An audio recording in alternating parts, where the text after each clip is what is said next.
Scott Hatteberg and Jermaine Dye put the swinging A's up early with a pair of bleacher finders, but the Brewers were not done. Jeff Jenkins helped Milwaukee hop right off the mat, but in the end, a tag at the plate cost the Crew the contest. The sun will shine again, though. Barry Zito may be a tough young gun, but Royster hopes his men can handle it.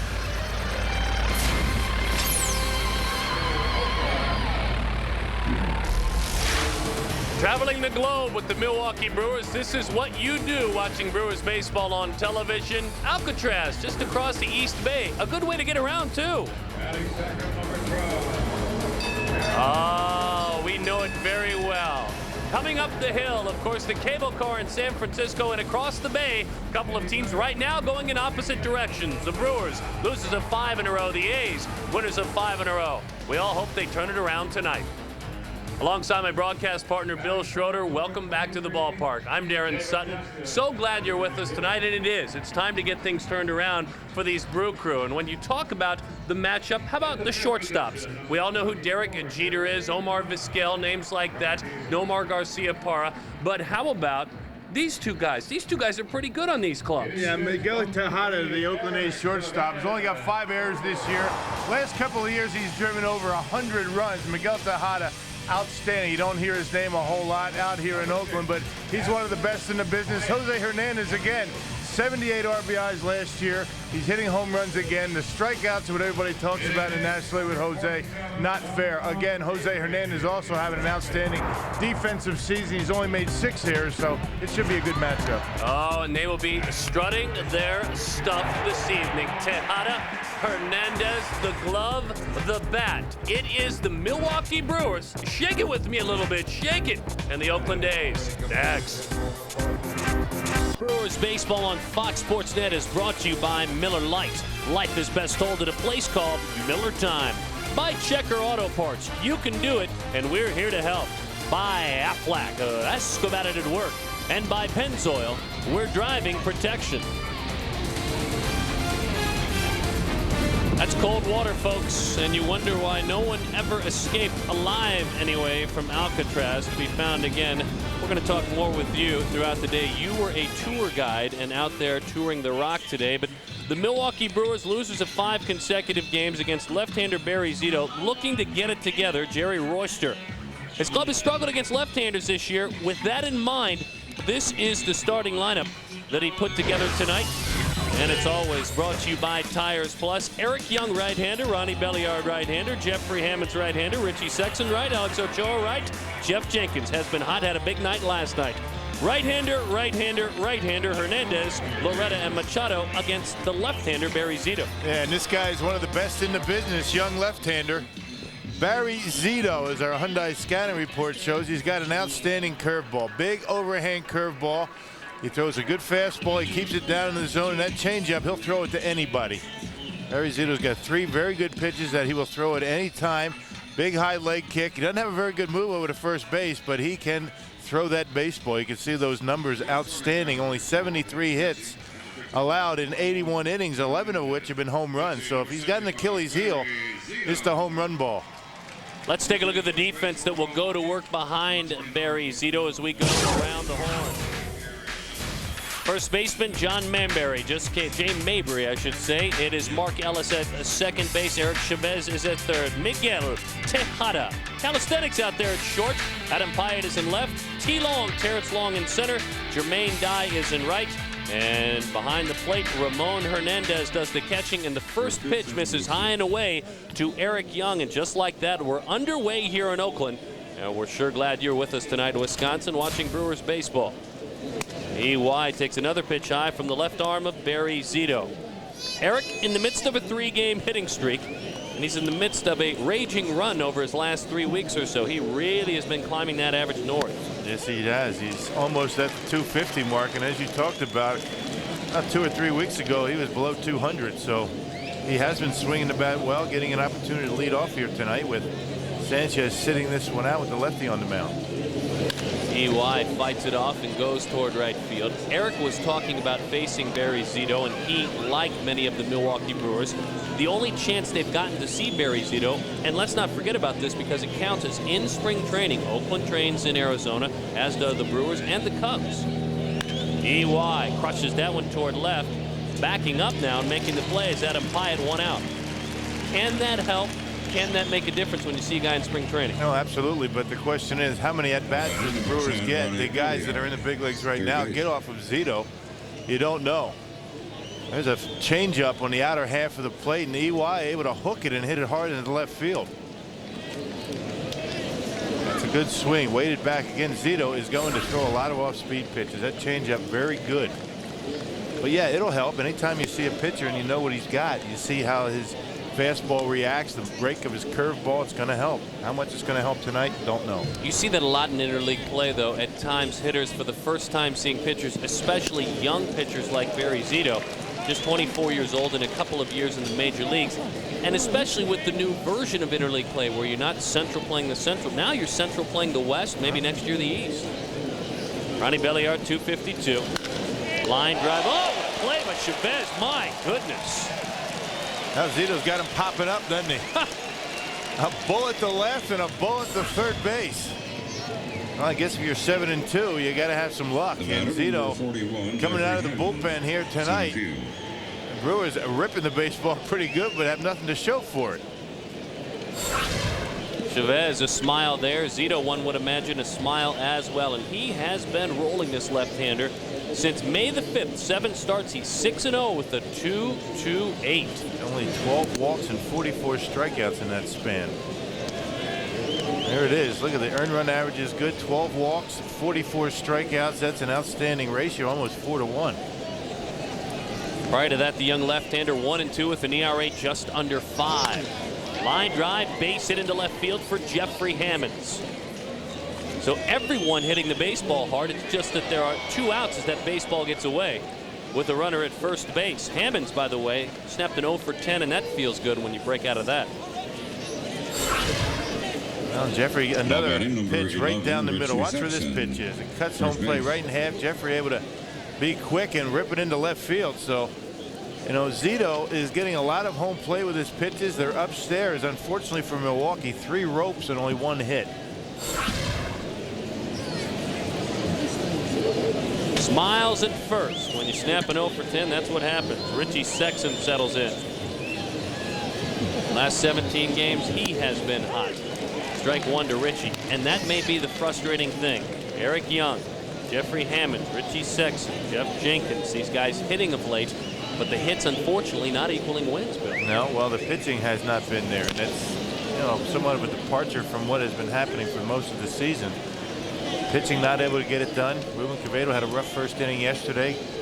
The team was down 5-0, able to chip back, but the team has scored runs on this road trip, make no mistake, but have no wins to show for it. 0-3 in Pittsburgh, and then dropping the first game here in Oakland. 0-5 overall in their last 5 games. The A's, on the other hand, a bunch that were reeling a week ago, they're 5-0 in their last 5 games. There's the move, or lack thereof, you talked about. He doesn't have a very good move, but you know the good thing for the A's, when he's out there, there's not too many guys on base. You don't have to worry too much about a good move when there's nobody ever on. There's the last couple of weeks for Sexton we were talking about. He takes outside from Zito. Well, here's a man that has made an instant impact in the big leagues and a dream selection out of USC. In his career in the major leagues, 31 wins, 14 losses, and a 3.27 ERA. That's worth spending a first-round pick on. Yeah.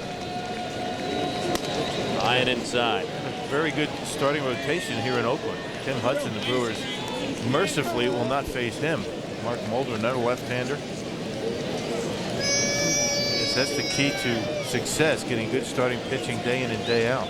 Now they've built this organization around those young pitchers, all of them in the midst now of long-term deals as that pitch misses. And you talk about the 3 young guns, all great debuts in their first couple of years in the major leagues. Yeah, look at the records. This guy's outstanding. Tim Hudson, an earned run average 52-23. So yeah, Oakland A's will score some runs, but they haven't had to score too many. Got him out on his front foot with a changeup. Sexton skies it to the right side. Mark Ellis hauls it in, and the inning is over. They hit him hard, but right at him. Bottom of the first next. Art Howe, his Oakland Athletics. It's a scoreless ball game underway now. Into the bottom of the first inning we travel, and you look at Howe and his starting lineup tonight against Nelson Figueroa, Mark Ellis, Terrence Long, Miguel Tejada, David Justice, and that man, Jermaine Dye, really rolling since coming off the disabled list. Eric Chavez, Adam Pyatt, John Mabry, and Ramon Hernandez, all facing a right-hander for the Milwaukee Brewers. And Nelson Figueroa making his 9th start of the year, 12th appearance overall. He's got to keep the ball in the ballpark. Put together a pretty good outing in his last start at Miller Park against the Cubs. He pitched well. Unfortunately, gave up a 3-run home run to Todd Hundley that would do him in the 5th inning, but very encouraging start for Figgy, getting all of his pitches over. That split-fingered fastball very effective. As we mentioned, it's been the home run ball that's been his nemesis. Nelson Figueroa on the mound, those 13 home runs, 8 of them solo, 5 of them coming with runners on. So that is what has been really damaging for the right-handed pitcher, as he deals home a fastball, strike one. 0-1 the count on Mark Ellis. Talking with Ellis before the game, he was part of that major overhaul a couple of weeks ago that the A's underwent, and he's just thrilled for the opportunity to be in the big leagues. Of course, Frank Menachino, a familiar name and a Brooklyn native. As we look at Figueroa out there, a Brooklyn native, sent down to the minor leagues after being a major contributor, and Mark Ellis getting the chance. Contributing right out of the gates, too. Base hit to left field for the Florida Gator. Let's go around the horn as we take a look at the Milwaukee Brewers defense tonight. They will be busy behind Nelson Figueroa. The big man is at first base. That's Richie Sexton. EY, Eric Young, is at second base. Ronnie Belliard tonight is at, they're getting that glove ready. Jose Hernandez is the shortstop. Jenkins in left. Hammonds in center. Ochoa is in right. Robert Machado behind the plate. Big night last night in his Brewers debut. And here's Terrence Long after the Ellis single to start things off. T-Long, they call him here in Oakland. And it was part of that a couple of weeks ago when Howe challenged his team to play better and play as a unit. Art Howe, that is, the manager of this club, that actually sat down Terrence Long simultaneously and challenged him to stop taking poor at-bats with him defensively into the outfield. Yeah, you just can't do that. And Art Howe not afraid to challenge his players and confront them and tell them when they're not up to snuff. Nothing wrong with that. You don't see that much anymore in baseball or any sport for that matter. From time to time, the inmates run the asylum, if you will, but not here in Oakland. No, not here in Oakland, and you are right on the money. Terrence Long, 26 years old, Alabama native, with a runner on first. And he shoots that one toward left, hugs the line. Jenkins can't make the play. Boy, that was almost extra bases, huh? Now the wind's swirling here tonight. Right now, it's blowing in from left, so if you're going to hit one to left, you better hit it pretty well. That would knocking it down just a little bit, and I guess it looked like it was going to hook much more foul than that. Might have pushed that one back a little bit, missed the foul line by about 3 feet. Well, and speaking of the foul territory, as we look at the wind tonight knocking the baseball down, there is a whole lot of it here at Network Associates Coliseum.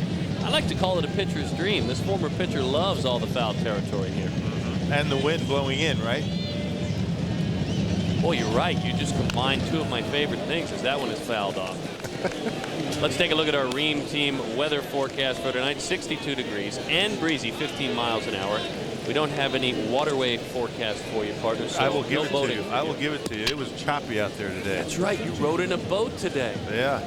This is what we're talking about, though, by the way. Yeah, all this foul territory. Normally the ballparks, you're going to have foul territory to about there, but you can see all that extra territory where a pop-up will land in somebody's glove as opposed to the seats. Right side, base hit for Terrence Long. Ellis thinks about 3. Now the ball gets by Ochoa, and he grabs 3. That may be an error on the right fielder, Alex Ochoa, only because Ellis had thrown an anchor down and he was going to stop. Yeah, he wasn't going anywhere. That will be an error. An E9, a base hit, E9 to allow Ellis to get to third base. Not a bad pitch by Figueroa. Look at that splitter and changeup, and seeing eye base hit in the right, and Ochoa comes up empty. He took his eye off the baseball thinking that Ellis was going to head to third base. He got there anyway. There's a good look at it. Official score giving an error to Ochoa because Ellis had stopped dead in his tracks. Not a very good start, similar to last night's start. Last night, the A's out of the gates with 4 runs early. The crew battled back to tie this baseball game up at 5-5, but then came up short. Miguel Tejada hit by a pitch. Down he goes. So now the bases are loaded. Not sure, Bill, if that's a fastball that got away or a breaking ball. We know it unbuttoned his jersey. Now, I think it was a fastball. He wanted to get the ball in on his hands. And we mentioned in Tejada in the open tonight that this guy's a home run hitter. 30 or more home runs in the last couple of years. That's a heater. And it gets him, sticks him right in the ribs. That's not what he wanted to do. Designated hitter. Now he's got real problems. The number 4 hitter coming up, bases loaded and nobody out.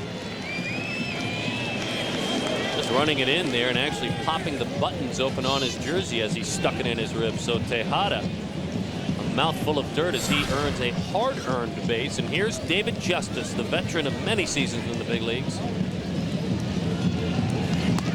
And he takes strike 1, 0-1. Braves, Indians, Yankees, Mets for a brief time this winter never wore a Mets uniform. And now the Oakland Athletics and a successful hitter in his career with the bases loaded.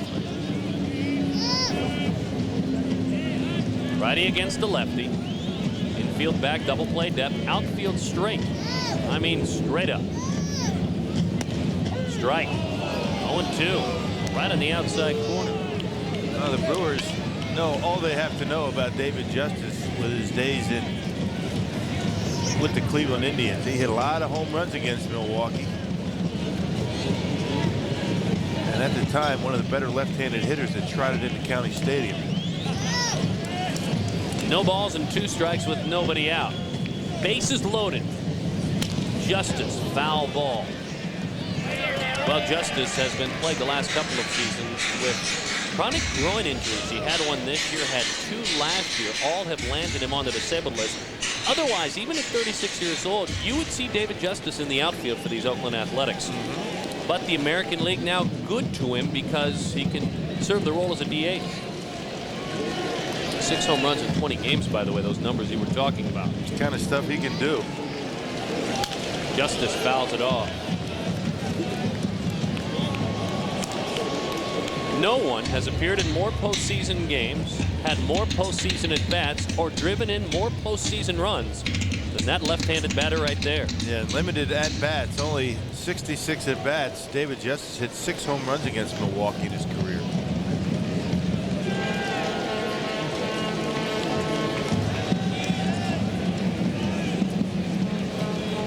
The 0-2. Justice wouldn't chase. He wanted to waste one up and in.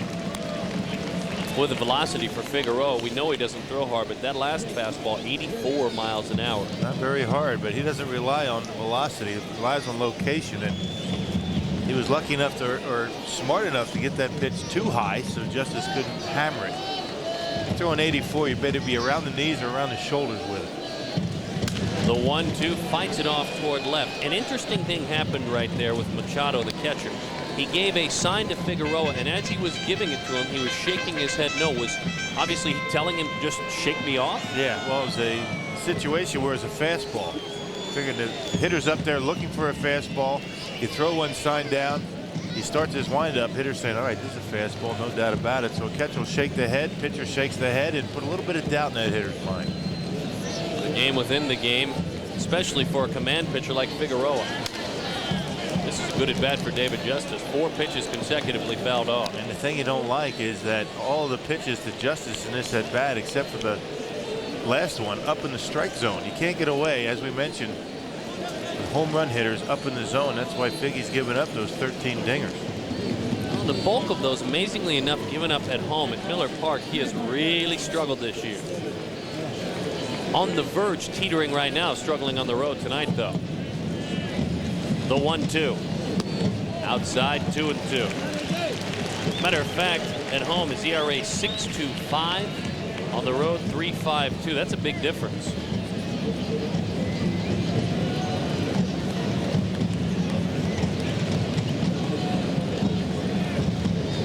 Bases full of those gentlemen wearing white spikes tonight. All 3 sacks juiced. The 2-2. Justice lays off. That's what we're talking about. A big difference for Figueroa and more work at home too. And he's really battled it at Miller Park. Yeah. He has put together some pretty good starts, but he has also struggled. Nowhere to put him on a 3-2 pitch. Dave Stewart discusses, but it's Nelson Figueroa that must throw the pitch. Man, here's a perfect situation where the catcher will give one of those head shakes. 3-2 fastball, bases loaded. Tejada wearing the tape on the fingers, easier to see for the pitchers. Big 3-2 pitch. Ball 4, he lost him. And David Justice with an RBI, and I'll tell you what, he earned that RBI. At right at bat, it's 1-0 A's, and you hate to see this start. And he was down in the count 0-2, remember? I do. Dave Stewart on his way out to talk to Nelson Figueroa, one of the longer walks from a dugout to a mound in all of baseball. And what do you say? Jermaine Dye hit a home run in last night's ball game. Let's check it out. This is a perfect view of this pitch right here, off the plate by about 6 inches. Machado tried to pull it back over. He's not going to fool anybody with that. That's the old Little League trick right there. That's when you know you're desperate. That was a big time frame job, wasn't it? That's not framing right there. Catch it and drag it over. There it is. Good try, though, Robert. He's trying to fit in. He's trying to fit in. The brand newest member of the Milwaukee Brewers, Robert Machado, coming over in a trade from the Chicago Cubs just a couple of days ago. Robert had a couple of hits last night and trying to help his new teammate out. Number 24, Jermaine, trying in vain. right field. And if you think that gets any easier with a righty against a righty, Jermaine Dye has been outstanding. He's getting healthy. Bases loaded. High and outside, 1-0. You know, the one thing Figueroa has been able to do, though not tonight with the walk, is he's handling runners in scoring position. Opponent's hitting just .217 against him. And boy, he'd love to lead on those numbers right now. The 1-0. Strike on the outside corner, 1-1. Good slider, a fastball situation. Jermaine Dye sitting dead red, and he threw the slider. Good pitch. And right now, you'd like to get a little movement on that fastball, throw it away from Dye, and have him grounded somebody, get a double play. Be glad to be down 2-0 if that's the case. You'll give the run up here. The 1-1. On the outside corner, 1-2. Yeah. Dye taking 2 pitches that were right down the middle. This one on the outer half of the plate catches plenty of home plate, and Dye looking at it like he thought it was away. Figueroa nods yes. He deals a 1-2. High fly ball hammered right center field. That one is off the wall. And they are clogged up on the bases, but all the A's in the end will come around to score. Jermaine Dye just over the outstretched glove of Jeffrey Hammonds. 4-0 again in the first inning, again in Oakland. A 1-2 pitch, a fastball up out over the plate, and Dye leaned all over it. You can't make a mistake up here on a 1-2 pitch. That pitch right down the middle and belt high. Watch it. Number 3, pitches 1 and 2. The 1 and 2 the count. You can waste one, throw a breaking ball, but right down the middle, and Jermaine Dye rips it off the right center field fence for 3 RBIs. Those are mistakes you just can't make. I understand it was a 2-1 or 3-1 pitch with the bases loaded, but not 1 and 2. There are times, as you mentioned, as a pitcher, you must get a decision. That wasn't one of those times. 0-1 the count on Eric Chavez, and that one goes to the backstop. And not a pretty start here in the first inning for a team that's dropped 5 consecutive games.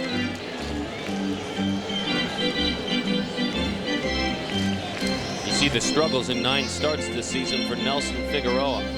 Of course, including tonight, which you can add 4 to that one. 8 runs in the first inning for the A's in the first 2 games of this series.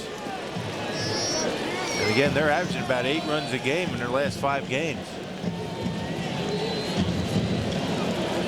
Chavez loads that back leg, has that slightly open stance, and he shoots it into center field for a base hit. 5 5-0 A's. Still nobody out.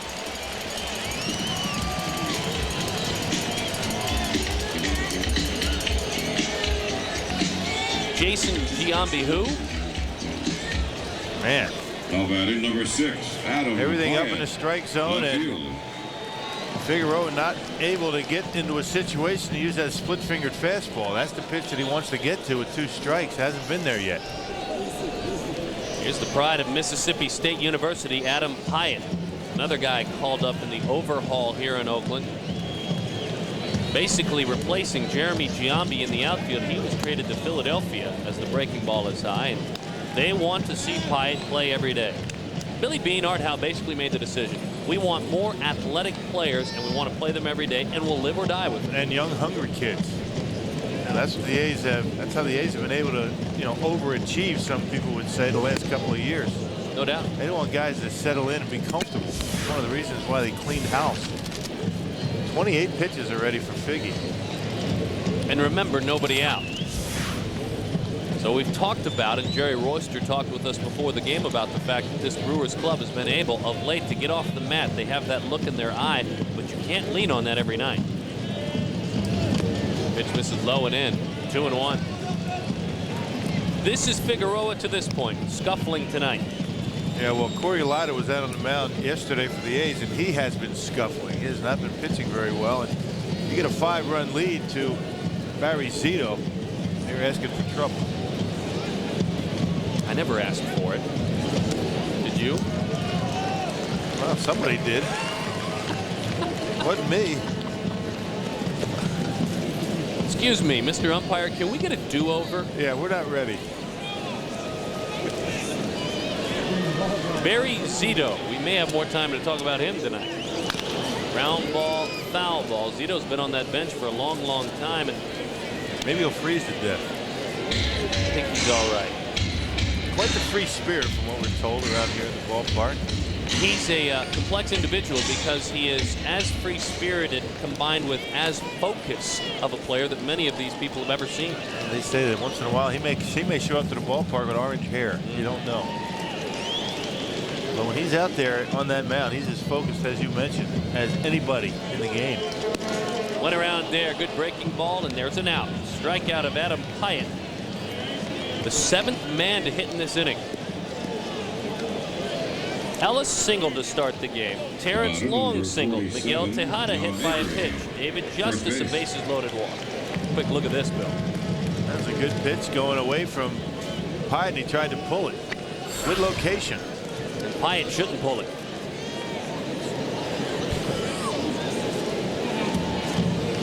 Then Jermaine Dye doubled in 3. Then Eric Chavez singled in Jermaine Dye. Mabry grounded foul. John Mabry acquired in that trade recently with the Philadelphia Phillies for the other Giambi, Jeremy Giambi. They wanted a player that was maybe, as they stated, a bit more athletic, but in Mabry's case, a bit more versatile. They felt like Giambi not as athletic and a guy that was best served as a DH, quite honestly. And every team needs to have some kind of a veteran that can play all over the place. This could be 2. Could it end it? 4-6-3. Sexton stayed on the bag. That is a double play. And it all comes to an end. But these A's, they struck early and often. It's 5-0 Oakland.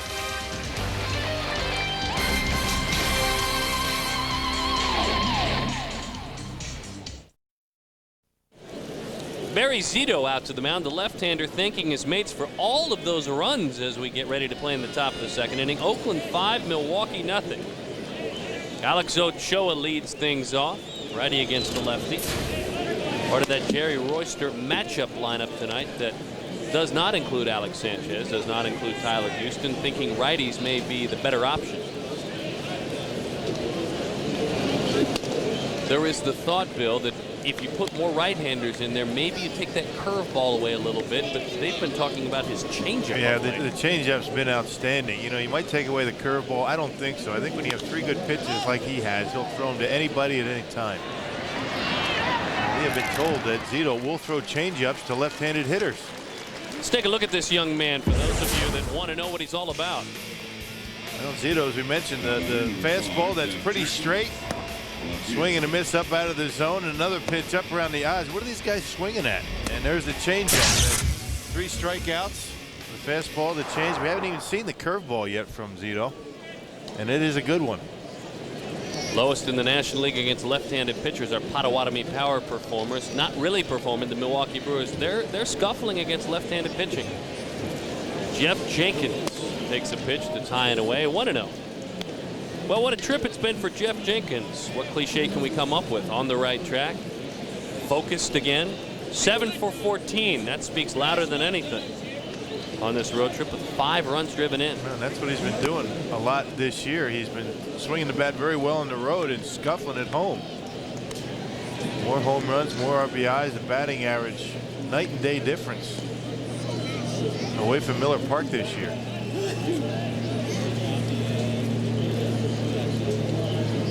Two and 0. Pitch misses high and away. 3-0. The count on Jeff Jenkins.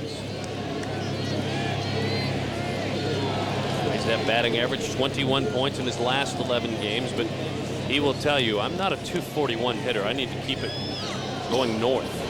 A guy that's hit 300 in the big leagues a couple of years, yeah. You were talking about the home and the road, Bill. You wonder why this happens. No, there's no answer for it. If there was an answer, somebody would have come up with it. If I had it, I'd have been right calling Jeff Jenkins right away. That's proof positive of what we've been talking about. On the road, pretty good numbers. Not so much at home. There's Jenks at first base. The Sarge Gary Matthews, hitting coach for the Milwaukee Brewers, was talking before the game about the constant adjustment factor. And I said, Gary, but here's a guy who's hit 300 a couple of times in the major leagues. And he said, well, there have been many a book written about many a hitter who have done it once or twice. Then how do you adjust? How do you constantly adjust the pitchers that will adjust to you? Especially when you're one of the lone answers offensively in that starting lineup. Yep. Not too many left-handed bats that's going to knock a ball out of the ballpark. The opposition will pitch a little bit differently now that Jeremy Brunitz is not around.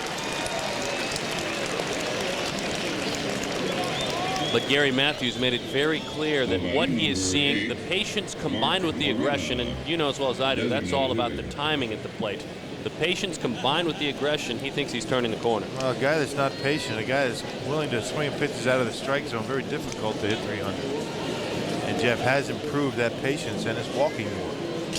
And it's hard, though. You know, you have to take those pitches, but then when you get a fastball, you can't let it go by, especially one over the plate. We're talking about swinging at strikes, whether it's the first pitch or a 3-2 pitch. Mark Loretta in the starting lineup tonight, the designated hitter. This is an American League ballpark. This is an interleague game, and no more taking it national.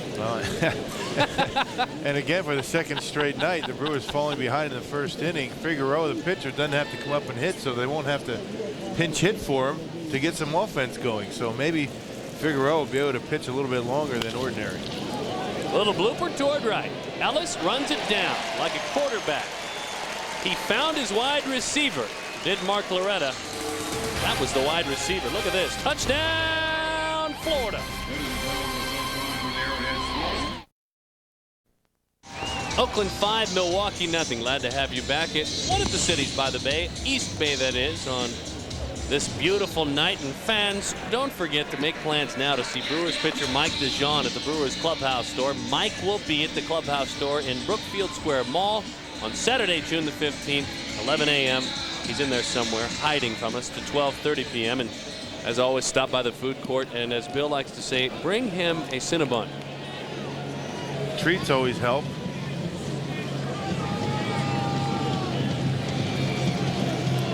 Five to nothing Oakland. Ramon Hernandez, ninth batter in the order. He bats here in the second inning. 8 A's swung the bat in the bottom of the first. Swung the bat well last night. As a matter of fact, he has a 4-game hitting streak, 8 hits in his last 13 at bats. And will never be a guy offensively, Ramon Hernandez, that will hit 300 or better or hit 20 home runs. But they like him here for his glove. If he hits 250, that's fine. Well, a good combination with the catchers here. Greg Myers, a left-handed hitter. You got Hernandez, the right-handed hitter. So it's always good to have, you got 2 catchers. One hits from one side of the plate, the other hits from the other side of the plate, and combined you might put up some pretty good numbers. 1-2 with nobody out. Oakland on top Milwaukee 5-0.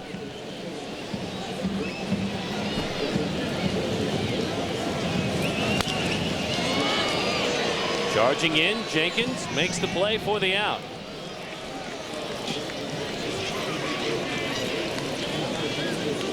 Look at this guy in Mount Davis, Rock.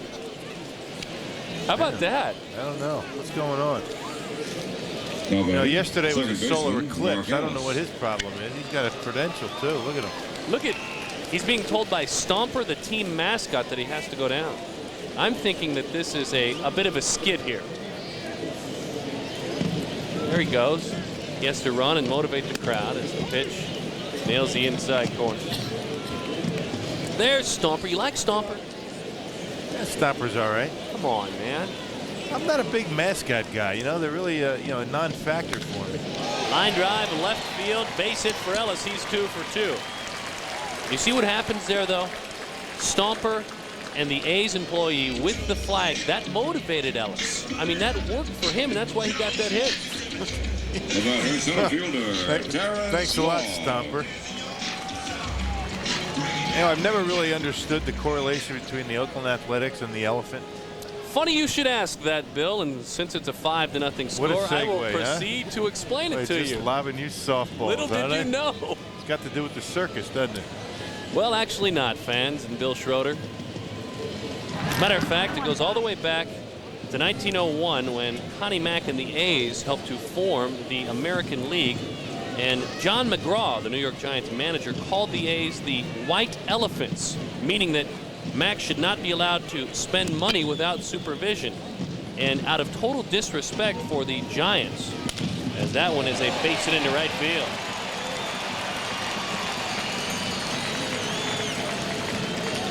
We talk about Stomper. Roy Steele, the PA announcer here, is a treat as well.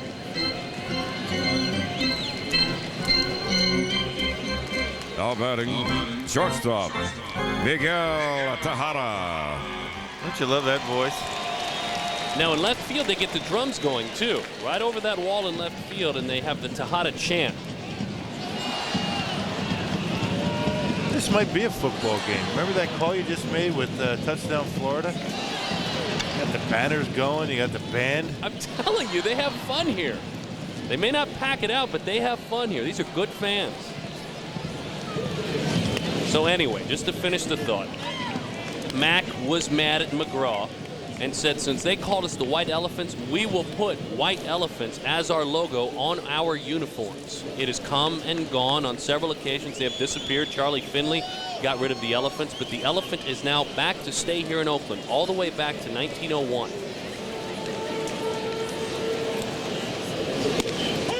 Strike, 1-1. I believe the elephant on Miguel Tejada's sleeve is green. That's a black one. Well, that would be a green one there. Green one, okay.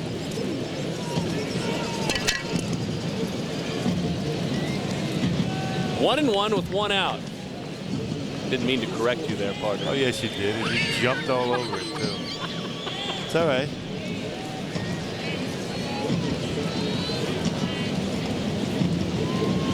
Ground ball to the middle of the infield. Hernandez steps on the bag on the first double play, and his counterparts started the double play, and Hernandez obliged. A couple of good shortstops there. One hitting into it, one turning it. Oh, those White Elephants. Ladies and gentlemen, here the number 30. 5-0, Oakland leading Milwaukee. I love that popcorn at the ballpark. Big old bucket, and maybe some Miller Lite with us. And speaking of that, what's on tap? Brought to you by our good friends with Miller Lite. Interleague baseball continues. The Twins come to town. We look to see you at Miller Park as well, or in your living room on television. That's a look at what's on tap. Twins are playing some pretty good baseball, aren't they? Oh, they are. Yeah. Stomper is gassed, by the way. Robert Machado takes a pitch outside. Machado yesterday in his Brewers debut, 2 for 4 with a pair of RBIs. Or a double and an RBI, I should say. He's in the midst of a 5-game hitting streak if you go back to his days with the Cubs.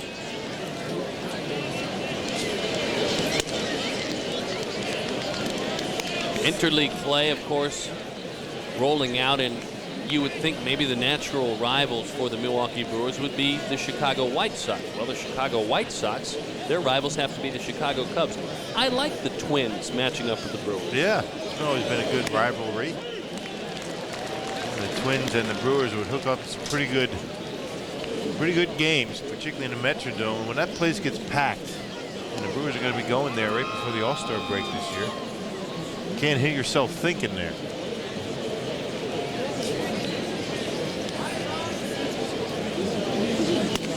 Two balls and 2 strikes with nobody out. No runs, 1 hit, and 1 error for Milwaukee. 5 runs on 6 hits, and no errors for Oakland. Left-hander Barry Zito, San Diego's University High School. And then 3 different colleges. Interesting approach that he had on his way to the big leagues. Slow roller to the right side. Charging is Ellis. He fields and fires in time for the out. We've talked about the 4 consecutive 20-win seasons here for Dave Stewart. Now the pitching coach here for the Milwaukee Brewers. Those seasons may have given him confidence that he never believed, and it's that confidence that allows him to speak his mind. He talked with us about baseman, Eric Young. Because of my honesty, because of my directness, because of my openness about what I think about different issues, especially racial issues involving upper management. I don't think I fit in that arena. And I think because of my strength and because I happen to be black at the same time, it does make people afraid. Dave Stewart, right-handed pitcher, and of course several times should have won the Cy Young Award, except for guys like Bob Welch, his teammate who won 27 games the same year in 1990. Backhanded play by Chavez across the diamond. This man's putting on a defensive clinic. Well, they made a great catch on Ronnie Belliard in the first inning. A line drive down the line. And look at this one. A one hopper, almost identical, unfortunately. Third baseman, Ronnie Belliard. Eric Young robbed of a base hit once again. Can Eric Young hit the ball any harder and come up hitless? And he has done just that. He may want to try a bunt. He mentioned to me, EY, that if Zito were to throw him a changeup, he'd like to lay it down. Well, you know, Chavez is playing in front of the bag, and I don't think even a bunt would do much. What do you do if you're EY right there, Bill? Hang with him, and what you do is you're sitting on that bench, and this is the thing that baseball is all about. How do you handle, you know, not getting base hits? You sit there and say, hey, I've hit the ball hard twice. I've got to be happy with that. You don't want to start getting something into your head that you failed twice. He has not failed twice. The job's up there to hit the ball hard. He's done that. Toward right field, out of play. Sometimes when you're in one of those funks, and let's say you're in the midst of a slump, EY is not, but then you hit a couple of laser beams and you get a couple of guys patting you on the back. Hey, hang with them. Sometimes does that do more harm than good? Do you just maybe want to be alone? Well, you always appreciate the pats on the back, but it really doesn't do anything to help. Okay. Belliard pops up to right. I don't want to talk right now. Okay. Just curious. Just curious. It's 5-0 Oakland. It's another full weekend of racing across the Fox networks this weekend, starting on Friday with NASCAR Winston Cup qualifying on the net. Saturday, it's NASCAR Winston Cup practice on FX, followed by the Kroger 300 presented by Oreo from Kentucky on FX. Sunday, start your day with NASCAR this morning, followed by NASCAR Winston Cup Series Racing presented by Circuit City. It's on Fox. Then get a full wrap-up of all the day's action on NASCAR Victory Lane All Access with John Andretti on the net. The Fox networks, your home for NASCAR. Very nice. There's a lot that goes in. We sell an awful lot of shows, races, pregame, postgame, post-race, I should say, shows, all in one promo. Bobbleheads, everything. We should put a bobblehead promo within the NASCAR promo. Yeah. David Justice starts things off. 1-0 the count, 5-0. Oakland on top of Milwaukee. You know, I was given the bobblehead that we're promoting, the Ben Sheets bobblehead in the beginning of the series. I have carried this bobblehead around everywhere. It's been on Bart. Beginning of the road trip, actually. Yeah. Isn't that what I said? Well, seriously, I mean, I wanted to make it even sound a little stronger. You've taken it with you even through Pittsburgh. You know, and he still has his head. He's still working. Ben Sheets bobblehead, who incidentally is pitching tomorrow. It works. Mark Mulder. Yeah. See the back of it. It says Sheets on it. Which is important for a bobblehead. Yeah, well, you got to know who it is. Justice fouls that one off. But don't forget, on Sunday, June 16th, the first 10,000 kids 16 and under receive a Ben Sheets bobblehead doll. Presented by Pepsi and Piggly Wiggly. Call 414-902-4000 for tickets. Now, here's the key. One bobblehead per child, not ticket. Not ticket. And I will not hold your bobblehead. Just leave that one alone. 2-2. I get a nice collection of bobbleheads, as a matter of fact. Can I have this one, though? No, the Robin Yount. What do you mean, no? I carried that around. This thing has been on both sides of the country. This is mine. Swing and a miss. Justice goes down on a breaking ball. All right, tell us about all the bobbleheads you have. No, that's it. No, you like to tell us. You're being condescending now. You get that way when we get about 10 o'clock Central. Or when we're losing 5-0. Here's this breaking ball. Not a lot of movement on it, but you can see David Justice with 2 strikes. You know, 5-0. Hitters are going to go up there trying to hit the ball out of the ballpark when they ordinarily would not do that. That's a big swing with 2 strikes for Justice. That does happen. Up 5-0, 6-0, down 5-0. There's one day of the year I would like to ask you about, because I have seen in my few years around Major League Baseball that it is a swing hard and swing early day. Is that true, that if your team is out of it on the last day of the season, you see very fast baseball games, guys swinging it early at pitches? First pitch, depending on what time their flight is. You know, Mike Witt for the Angels threw a perfect game on the last game of the season, didn't he? He might have. This wasn't part of it. Jermaine dive. A home run to straightaway center field. Have a night, young man. 4 RBIs, a double and a homer. 6-0 A's.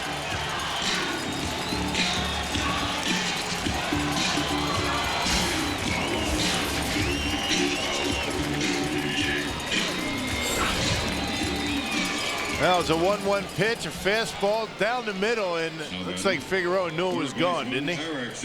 Right around the knees, he just dropped the head of the bat on it, and to the deepest part of the park, right over that 400-foot sign. Right now, this offense looking just fine without a man who is truly their leader in Jason Giambi. Fly ball right field. Ochoa out to make the play. That is an out. Well, not enough innings pitched to be on that list. That's why Figgy's struggling. 14th of the year. 9 of them now solo, 5 with runners on. Yeah. Well, most of your pitchers that do rely on control will give up home runs, but as you mentioned, it's really beneficial to give up the solo shots. But Rick Helling with far more innings pitched than Nelson Figueroa. Yeah, he was in the rotation the entire year, has been, with the Arizona Diamondbacks. Pitches every 5th day. Figgy for a while out of the bullpen, spent some time on the DL with that injured ankle, and boy, that bugaboo has bit him all year long, the home run ball.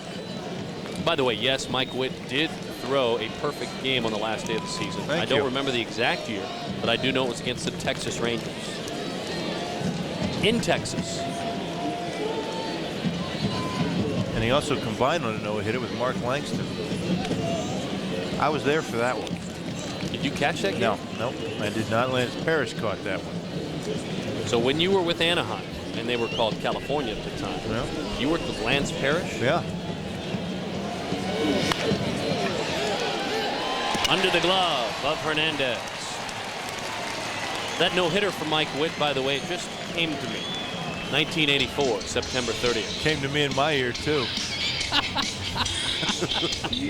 Little birdie called John Walsh. Our crack producer. He is on top of everything.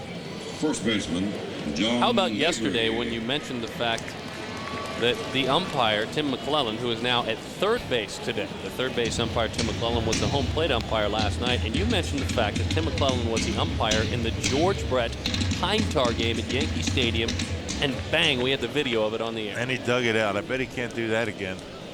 Challenge him. Come up with a moment in baseball history at some point tonight. That's the moment you've come up with? Okay. 6-0 A's. Mabry takes a strike. 0-1. Well, now is as good a time as any to ask you about your trip to Alcatraz today. How'd that go? Very nice. That's it? Yeah, as much as I anticipated Alcatraz being a horrible place to have to spend any amount of time, you know, my imagination wouldn't prepare me for what I saw. It was unbelievable to think that people actually, or I should say convicts, the worst of the worst, ended up spending a long time in Alcatraz. That place is something that will wake you up, if you will. Well, there's no doubt about it. Even though it's a museum now and a landmark, there is a big sense of reality. And the way they do the tour now at Alcatraz, I was able to do it last year for about the 4th time in my life. But you basically plug into an audio headset, and the neat part about it is you are guided as Mabry takes a strike by a tour guide through your headset, but you also hear sound bites, if you will, from former prisoners who stayed and lived on Alcatraz. Prisoners and guards and visitors. Unbelievable. Very good. I'm glad I was able to go. Well, we're glad too. You've learned your lesson and you don't want to go to prison. No. I had that lesson embedded in me a long time ago. But I have the Rock sitting next to me, obviously, but this is where you went today. Yep, there's the main jail cells. Nice little water tower over there. You know that lighthouse is, I think, the oldest lighthouse in the West Coast. Really? Mid-1800s. You paid attention today then. I always pay attention. I enjoy history. Grounded foul, first baseline, and out of play.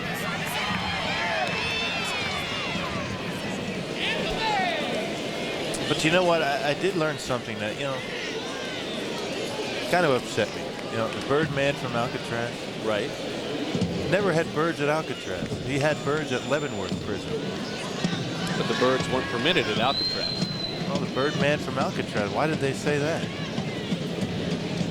I'm sorry, you were disappointed by that Burt Lancaster movie about the Birdman from Alcatraz. All a bunch of lies. That's pretty strong, don't you think? Yeah. I think you're a little bit too upset about it. Swing and a miss. Mabry goes down on strikes, and Figueroa figured it out and sits down Mabry, but Jermaine Dye, oh, he contributed again. 6-0 A's.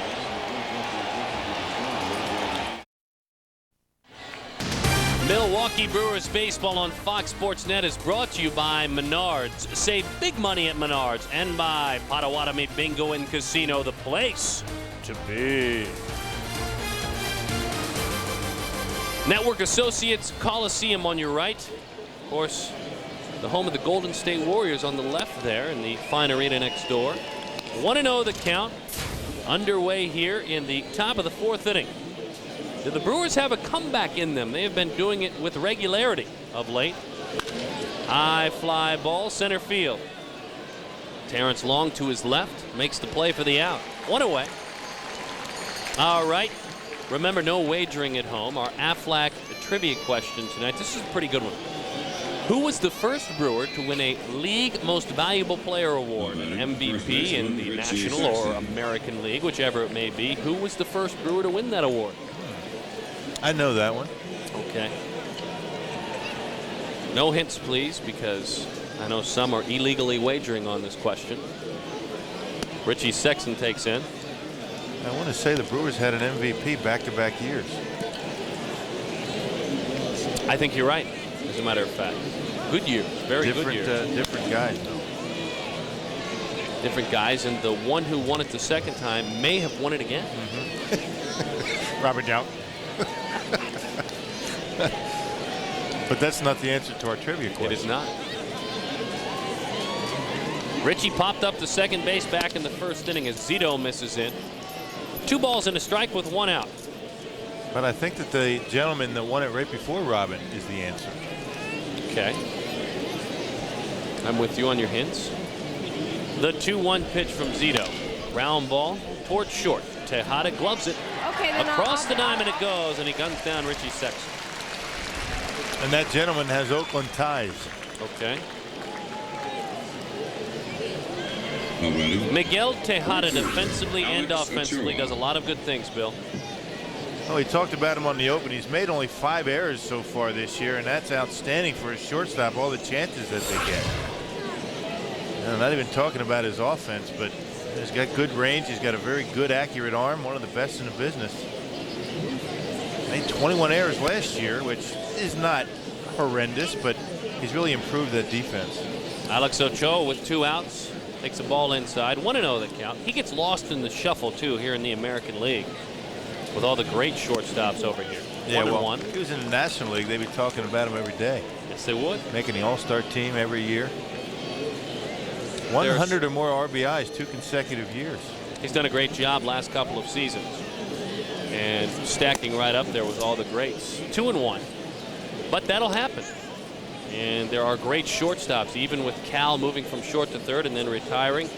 Cal pretty much got it rolling. Now there's a guy named A-Rod at the top of that stack. I think he is really head and shoulders above the rest. Yeah.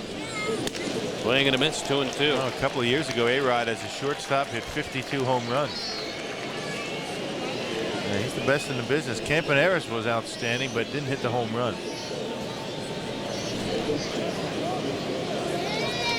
'22 career high for Campaneris in a season. Did that back in 1970. That was a lot back then. That was. You know, a shortstop in 1970 hitting 22 home runs. I did not know that he hit that many. And when you think of power hitting shortstop back in the 70s, you think of David Concepcion. That's the guy you think of. Very shallow left field. So shallow that shortstop Miguel Tejada makes the play for the out. We played 3.5. It's 6-0 A's.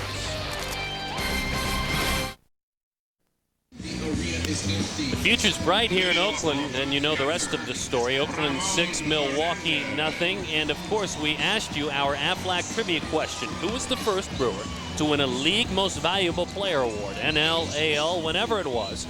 There's the question. The answer is Raleigh Fingers. Yep, there it is. The old handlebar mustache. Oh, very Fingers. nice. Yep.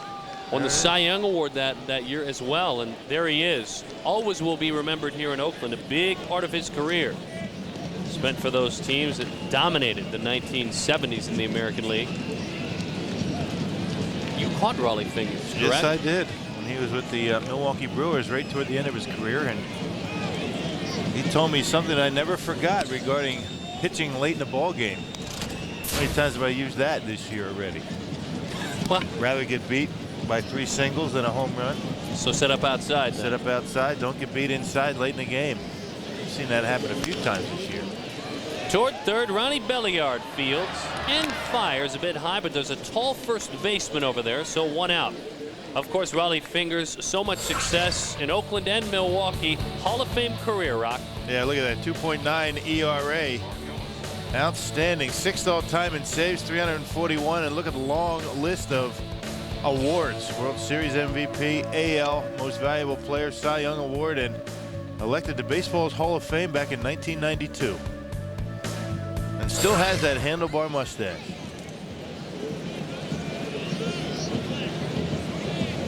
Back to the top of the order. Here's Mark Ellis. That's a strike. World Championships in 72, 73, and 74 here in Oakland. And Raleigh Fingers a key, integral part of those championships. Swing and a miss. Man, that was a team that really didn't get along very well. At least that's what the media led you to believe. So team chemistry, not just a bunch of guys holding hands, having a good time together. Team chemistry is respecting each other's, position on the ball club.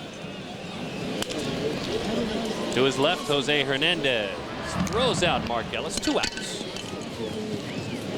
We'll talk about the MVPs. We threw a couple of names out there. Well, we threw the 2 out, Brock. Yeah, Raleigh Fingers and Robin Yount. Robin Yount is a shortstop and a center fielder. Terrence Long. Who will be the next? There's a man standing at first base right now that I think at one point in time in his career may earn the Most Valuable Player Award. That man right there. Yeah, Richie Sexton, well on his way. You got to get him on, somehow get him on that All-Star team. I think he will be, hand-picked by Bob Brenly, who is going to be the National League's manager for the All-Star team. But he certainly deserves some recognition in the voting. 0-1. Toward left field. Jenkins on the run, closes the gap and runs that one down. 6-0, the A's lead the Brewers. Brewers and Jeff swinging next.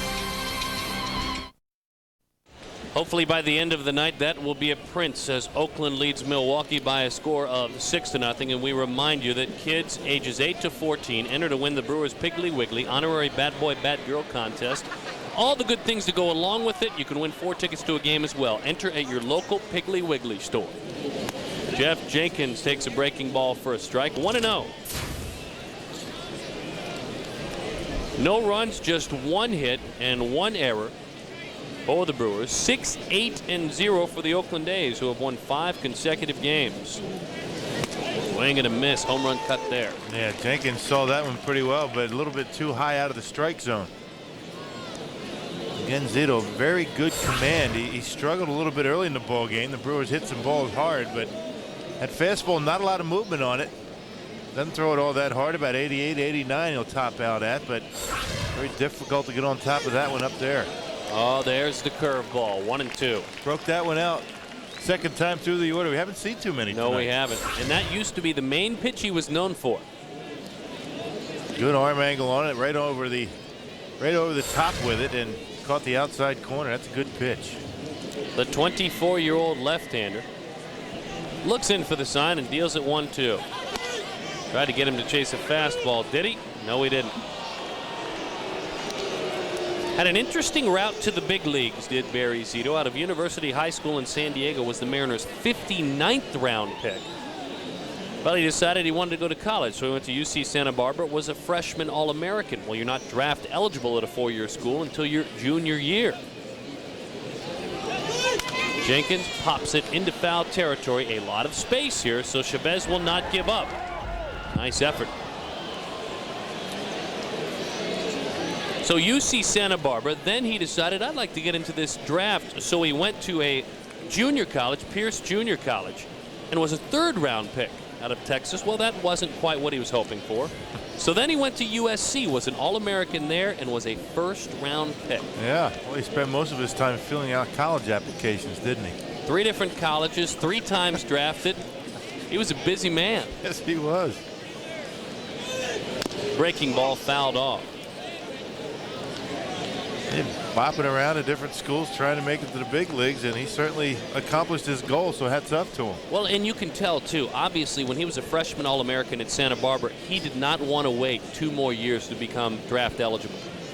So that's why he headed off to Pierce Junior College in Southern California. 3rd round wasn't quite high enough for him. No, Maybe well, Texas okay. didn't work out for him. Yeah. Hammered towards right field and deep, and you can kiss that one goodbye way out of here. Wow. My goodness.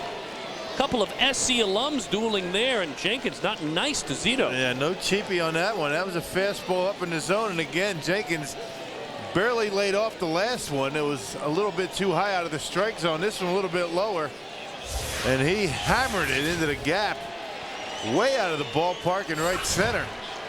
No doubt about that one. Actually, that was a changeup. You could see the grip on it. That was a changeup, and Jenkins waited back on it. I really don't understand. You know, Zito threw fastballs by Jenkins that entire at bat, and he throws him a changeup. Don't understand it. Throw a changeup if a hitter is out in front of your fastball, not when you're blowing it by him. You're doing him a favor. Don't outthink yourself on the mound. Many a pitcher has done that. As Jose Hernandez takes a strike, 0-1. And especially when your changeup's not all that much difference in velocity. You're talking about maybe 3-4 miles an hour. It's his 3rd best pitch, too. Yeah. Oh, with a 6-0 lead, I guess you can mess around like that. Oh my, look at that curveball as Jose dives out of the way. Well, the 2, of course, both went to USC at different times. Zito only for 1 year, but the 2 are known to be friends, and Jeff Jenkins was talking about that. Well, the friendship maybe was tested this spring, and it's now tested again as Hernandez goes down. Zito drilled Jeff Jenkins twice in spring training, and now Jeff Jenkins drilled him right back. Yeah. So we'll see how that friendship's doing. Bit of a payback, but Jose Hernandez taking a wild swing with 2 strikes. No changeup there. Hernandez in the midst of a 3-game hitting streak. Here's what you're talking about. Well, pitch up out of the strike zone, and Jose almost falling down after that swing. Curveball misses high and away. Didn't miss by much to Mark Loretta. Mark tonight popped out to second base. No hits in his last 8 at bats.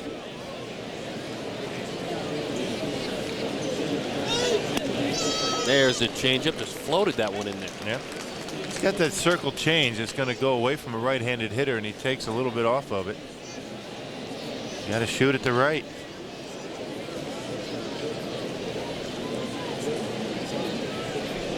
The 1-1 pitch to Loretta.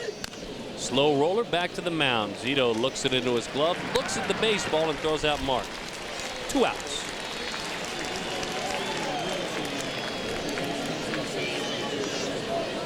Talk about this man's prep for the game. It is very, very dedicated.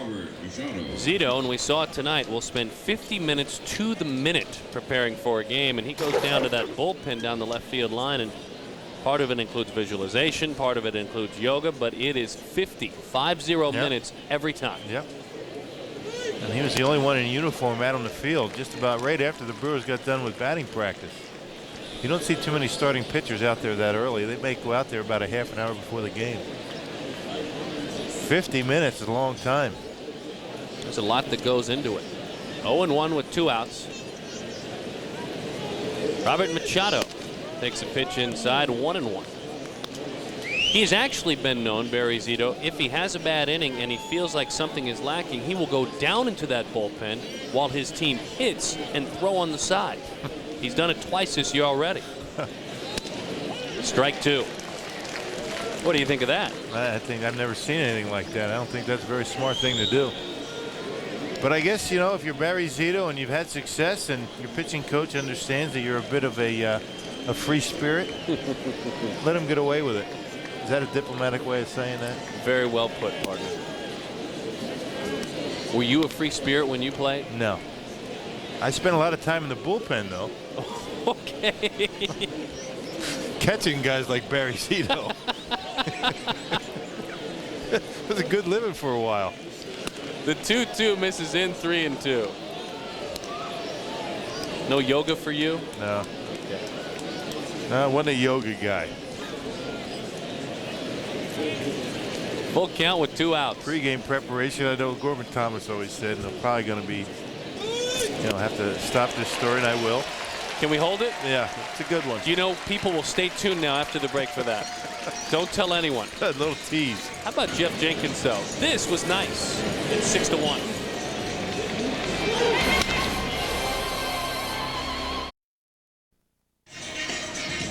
Oakland 6, Milwaukee 1. We talked about Miguel, Tejada, Jose Hernandez in the open. Tejada gets lost in the American League, Bill Schroeder. These big guns here, but the numbers, consider Nomar has battled injury, the numbers stack right up. Yeah, absolutely. There's nothing wrong with the run production. The batting average a bit low for Tejada compared to the other 3 guys, but, you know, all 3 of the others, household names, Garcia Parra, Jeter, Alex Rodriguez, and, you know, where they played doesn't hurt him either. No, there's no doubt about it. That's since the start of the 2000 season, 2 seasons prior, and then all the way up until today's action. Nomar missing some time, obviously, with injury, but he deserves to be in that group. Well, the national media doesn't talk a lot about Tejada because, you know, he's way out here in the West Coast, and by the time those guys have shut down the presses and all the sports highlight shows are off the air by the time games out here are done. So it's tough for a player out in the West Coast to get the kind of, you know, publicity or the recognition that a guy on the East Coast will get. You see that a lot, though, not just in baseball, but in all sports. You see teams sometimes out west in college polls not get the votes they should because a lot of the voters are back east and sound asleep when teams play games. Yeah. Popped foul back behind the plate. A lot of room. Is there enough room for Machado? He gives it a look, and that's a souvenir. Anyway, my story about, you know, yoga and Barry Zito, you know, you always leave me hanging like that. Well, no, we just wanted to run the numbers out there. All right. And Gorman Thomas played into it somehow. So for those of you that were listening, here it is. Okay. Well, instead of the yoga and the stretching and all that, Gorman Thomas always used to tell me, he said, the way I got ready for a baseball game, I didn't have to go through all those rituals of weightlifting and all that. He said I get a jelly donut, a cup of coffee, and some ankle weights. Walk around the clubhouse for a little while, and he was ready to go.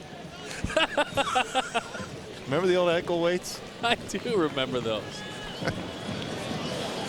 There you go.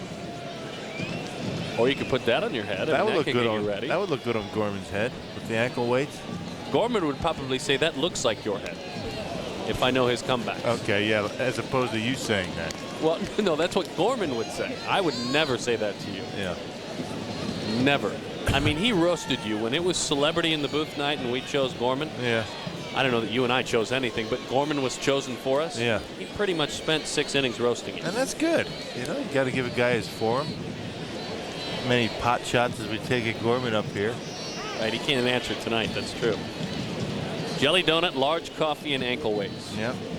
Black coffee. Okay. Well, the sugar's taken care of by the jelly donut. Swing and a miss, and Tejada goes down on strikes. Standing there for the longest time, disappointed with himself, as Miguel Tejada has come to expect those type of numbers that we told you about. Nice overhand curveball from Nelson Figueroa, who's starting to get the baseball down in the strike zone. And just like Ruben Quevedo last night, Ruben gave up 4 runs in the first inning, able to settle down and eat up some innings from Milwaukee. David Justice takes a pitch inside and off the plate. 1-0.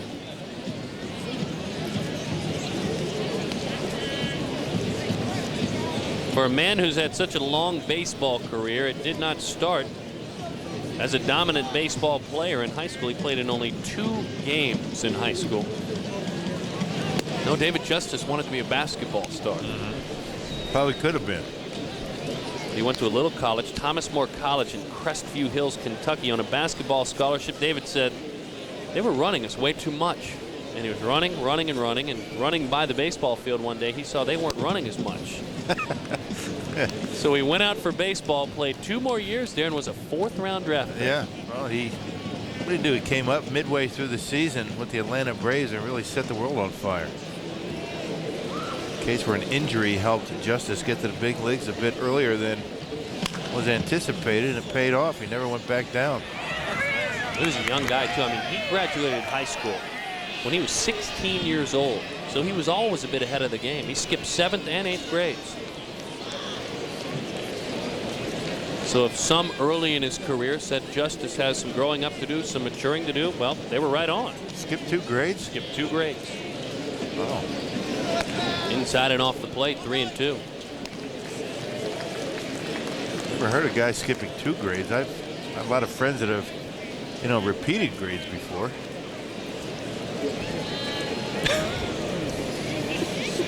You were testing me to make sure I was listening, weren't you? And you weren't. Yes, I was. I laughed. No, the truck told you what I said. No, they didn't. They couldn't say it that quickly. I didn't repeat any grades, did you? No. No, I didn't.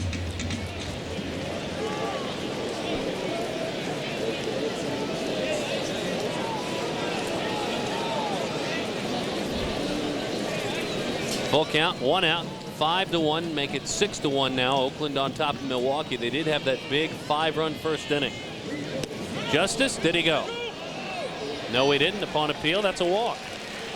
He thought he was out, didn't he? He has patented that. David Justice, over the last couple of seasons, you see how he stops the swing, then the body falls forward. Well, watch. He's walking toward the dugout. Right fielder, Jermaine.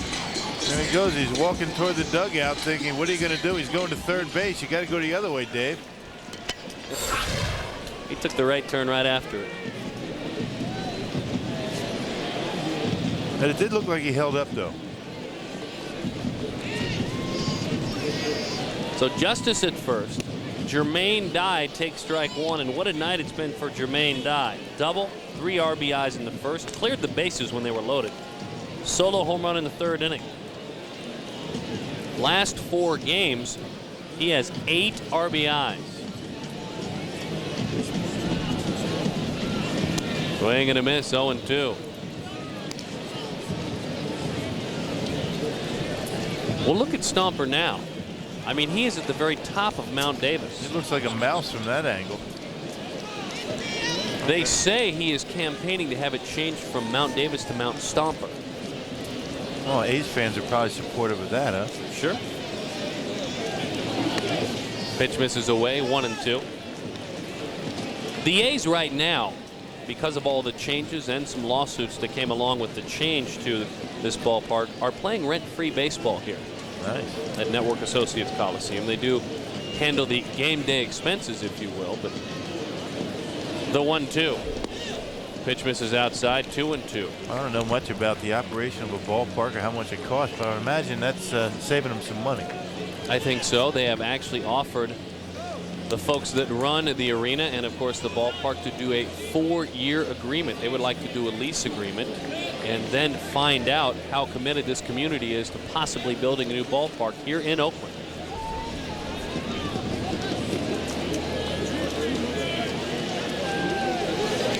Breaking ball into the dirt, blocked up by Machado. But HOK, the group that is so well known for developing a lot of the newer ballparks around the United States, came in here and determined that within a 20-mile radius or so, the best place to build a new ballpark here is just off of downtown Oakland. Yeah. So they think a downtown ballpark might work. They want to stay here, though. This organization wants to commit. 3-2 with 1 out. A's lead it 6-1. Nelson Figueroa with the runner going. That one off the end of the bat. Charging in, making the play is Hammonds, and with that sore shoulder, he just gets it back into the cutoff man. No sense in wasting a throw there. No. Well, anytime you can take it easy on that throwing arm, why not? I asked Jeffrey yesterday, how's that shoulder feeling? If you'll remember, he got a couple of days off in Pittsburgh. He said, I don't know. And I said, how do you mean? He said, I won't know till I really test it. Yeah. And that wasn't a good time to do so. Well, it's never good for a player to wake up in the morning and always wonder, how am I going to feel today? Is it going to hurt today? Am I going to be able to throw today? And there's no feeling worse than that. I think every player at some point has gone through a situation similar to that. I know I did. A lot of pitchers do. It's tough enough to compete at the major league level when you're 100% and everything is feeling good, let alone trying to compete when you got a shoulder where you have a tough time throwing. That's a .300 hitter this year, Jeffrey Hammonds. And it affects you swinging the bat as well. You know, that force, the speed at which you swing the bat, certainly dependent upon that strength in those shoulders. And we've touched on that. Maybe a ball or two that would have gone deeper off the bat of Hammonds. Maybe not quite the strength to drive it, but he seems to be making the proper adjustments. I mean, he's still coming into this game hitting .309. Well, still has a quick bat. We saw it in the first inning, hitting a ball to the left field, pulling the baseball, pitch in on it. Toward right field, Ochoa charges and he runs it down. Alex Ochoa with a nice defensive play, and though it is 6-1, give credit where credit is due. Nelson Figueroa is eating some innings. Oneida Bingo and Casino Game Summary tells you if you're an A's fan, this is a game to die for. And as we look at the pictures, please, we will show you why. Last night, first of all, Jermaine Dye, swinging that big stick as he left the ballpark. But Bill, that was last night. Tonight, he didn't go away. And the first inning, again, more trouble for Milwaukee in the first frame. It took a while to get the first out. Jermaine Dye able to rip a double off of that center field wall, driving in 3 runs. 4-0 A's. Chavez would chime in with a base hit to drive in Dye. And here it is, another home run for Jermaine Dye to dead center field. That was in the 3rd inning, and it wasn't until later on in the ball game where Jeff Jenkins would get the Brewers on the board in the 5th with a solo shot. Little fister into shallow left field, and Miguel Tejada makes the play for the out. 1 out. This series, he has been pretty darn damaging. Now batting third baseman, Ronnie Billiard. For Dye. Ronnie Belliard settles in. 11,223 fans, I am told, have paid to see this baseball game tonight. Swing and a miss on a changeup. 6-1, Oakland leading Milwaukee. Run on 2 hits and an error for Milwaukee. 6 runs, 8 hits, and no errors for the homestanding Oakland Athletics. Belliard chops that one foul behind the plate. And that curveball very deceiving to the hitter because it looks like the ball is coming out of his hand. You see it, but almost like that Steve Carlton pitch. That big breaking ball he used to throw, that hard breaking ball. Almost as if it breaks twice. You know, it kind of breaks out there, sits out there, and you think it's going to just drop down, but then all of a sudden it looks like it picks up some more speed and really breaks off the table as it gets to home plate. The 1-2 grounded back to Zito. He fields and fires 2 outs. Interleague baseball, interleague play for these two teams, the A's and the Milwaukee Brewers. The batter, center fielder. Interleague baseball throughout. Rematch of the '91 World Series. Advance Auto Parts tells us Atlanta rolled tonight. Tom Glavine a winner again. St. Louis trailing Seattle 1-0. Williams against Baldwin in that matchup. Pittsburgh and Anaheim. It's 3-0 there. Chicago beat Houston today, the lone National League game in the big leagues. 1-0 the count on Jeffrey Hammonds. These Oakland A's 54-36 in interleague play all time. Swing and a miss at a changeup. The Milwaukee Brewers 35-39, just a tad below 500. Yeah, they were 5-10 last year in interleague play. As an American League club, they were 8-7. Fouled back to the screen. That was back in 1997. Remember, the Brewers swept the St. Louis Cardinals in interleague play at County Stadium, I should say. All very good games. And the Houston Astros, all they can handle at the Astrodome. Won 2 out of 3 there. Swing and a miss. Hammonds looking for a curveball or a changeup. Got a fastball out of the zone. He goes down on strikes.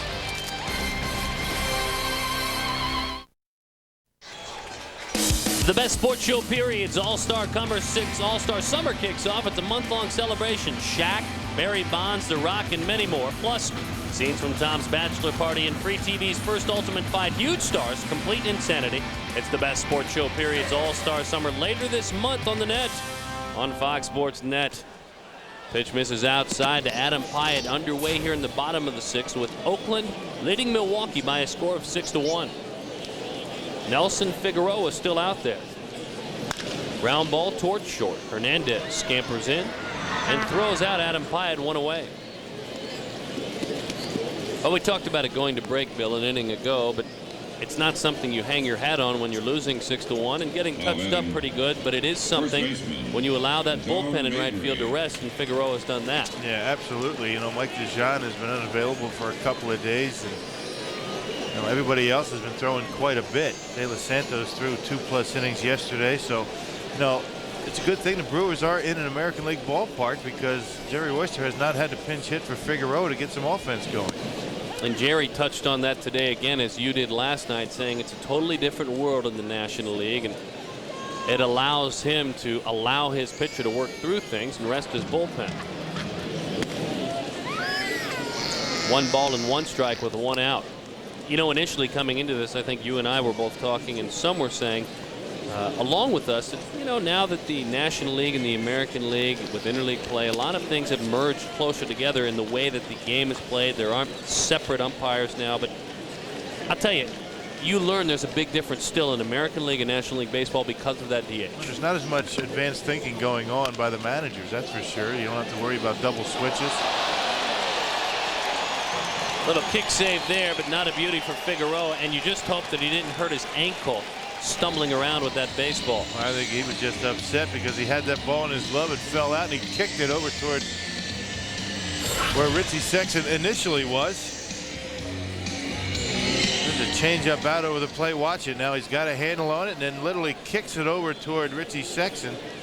Umpire gets out of the way. That'll be an error on Nelson. Now batting, catcher Ramon Hernandez. But continue your thoughts on the big differences, obviously. Well, and again, you're not worrying about the double switches and the bullpen not as much involved, and you know, extra player, utility players, they come to the ballpark in the American League, and you know, very rarely do they get pinch hitting opportunities. You know, we talked about yesterday, the Oakland A's have not had many pinch hitting opportunities. The Brewers have used over 100, almost 110 pinch hitters this year, whereas the Oakland A's have used 17. So, you know, manager writes out that lineup, and sure, he's got to make some decisions regarding pinch hitters late in the game every now and again, but you don't have to use as many players in the course of a game. Really, he just worked that bullpen. Figueroa dealing his 101st pitch of the evening, and you see the numbers. 6-1 Oakland leading Milwaukee. 5 runs in the first inning for Oakland, a single run in the third. Strike. 1-2.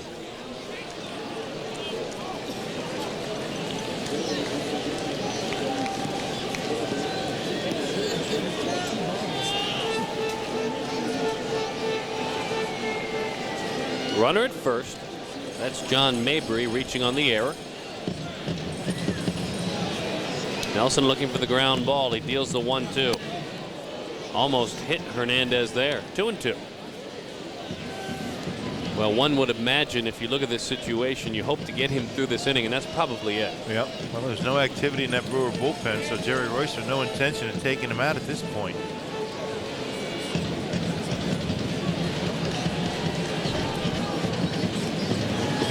Lays off outside, 3-2. And I was talking to Jason DeRocher, who just got called up from AAA, one of the pitchers in that Brewer bullpen. He can't wait to get into the ball game, and it's an ideal opportunity to get him in there in a non-pressure situation. This game stays pretty much like it is right now. That's the way you want to break in a new kid. So you don't want to trot him out there with the bases loaded and 1 out in a close game. Runner goes. That one's fouled back. Well, he is excited, Jason DeRocher, floating on air, as a matter of fact, about this opportunity. There's Jason. Boy, they gave him a hard time. And you always like to ask a guy a story to be told, how did you find out you were coming to the big leagues? Well, Jason, the game had just ended. And during the course of a game, he handed a baseball to a young man who had actually been hit by a foul ball, and he gave it back to the young man. A nice gesture, correct? The pitch misses, and that's ball 4. So Jason handed the baseball to the young man, and what occurred after that, and as we talk about him, he's hoping to get in. There he goes. The jacket's coming off. He unzipped it early.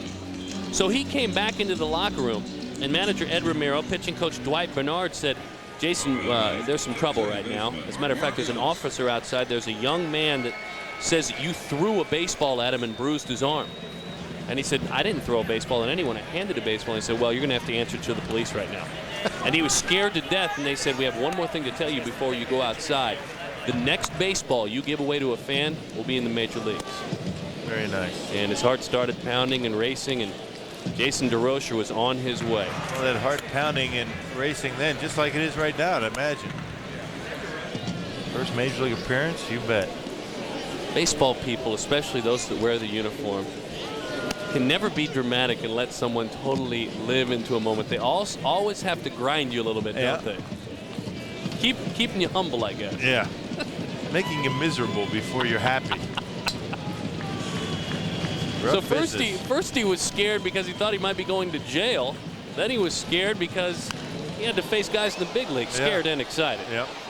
Long travel day yesterday. He said he was a bit tired yesterday, but feels good today. And Jason DeRocher, no relation to Leo the Lip DeRocher, spelled differently. D-Y-R is Jason. D-U-R is Leo DeRocher, the Chicago Cubs manager, St. Louis Cardinals.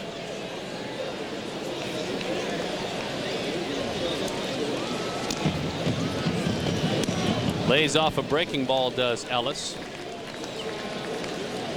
I was talking with Jason and said, you know, the numbers say, and we'll talk about it when he comes in the game, that you're throwing the baseball well. And he said, well, a lot of it's timing. There have been other times when I've been pitching in the minor leagues and I've thrown it well, and there just hasn't been a spot for me. And you know how that works out. 2-2, pop a foul and out of play. Do you remember when you got the call that you were going to the major league? Yeah, I was in Vancouver, British Columbia. Day game on a Sunday, and I got the call to go to Arlington, Texas. As a matter of fact, that's where the Brewers were at that particular time. 83, 4? 83, 1983. And, you know, the airport in Vancouver, British Columbia shut down at a certain point on a Sunday night. What are you laughing at? That's just the luck that goes along with it. All right, so Randy Reddy And Ron Koningsfeld, two of my roommates, drove me down to Seattle to catch a plane. Oh my goodness. How about that? Pitch misses outside. Did I hurt your feelings by laughing? No. Okay. Just thought maybe I was making a funny face or. Runner at second is Mabry. As we get back to the game, thank goodness. And there, of course, is the runner at first and Hernandez. Are you sure? Thank goodness. Positive. Line drive, base hit into right field. Ochoa has a great arm, so Washington will stop the runner at third. And with the bases loaded and one out, this may be an opportunity for a young man to make his major league debut. DeRocher appears to be ready in that bullpen. Well, bases loaded and one out. There's only been one base hit, an error and a walk.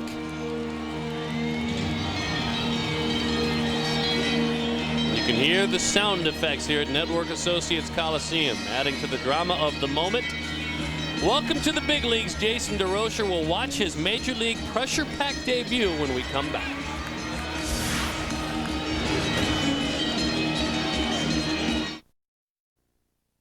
5-run lead for the Oakland Athletics. The evening is done for Nelson Figueroa. 8 innings tonight, struggled just about every step of the way and disappointed in himself.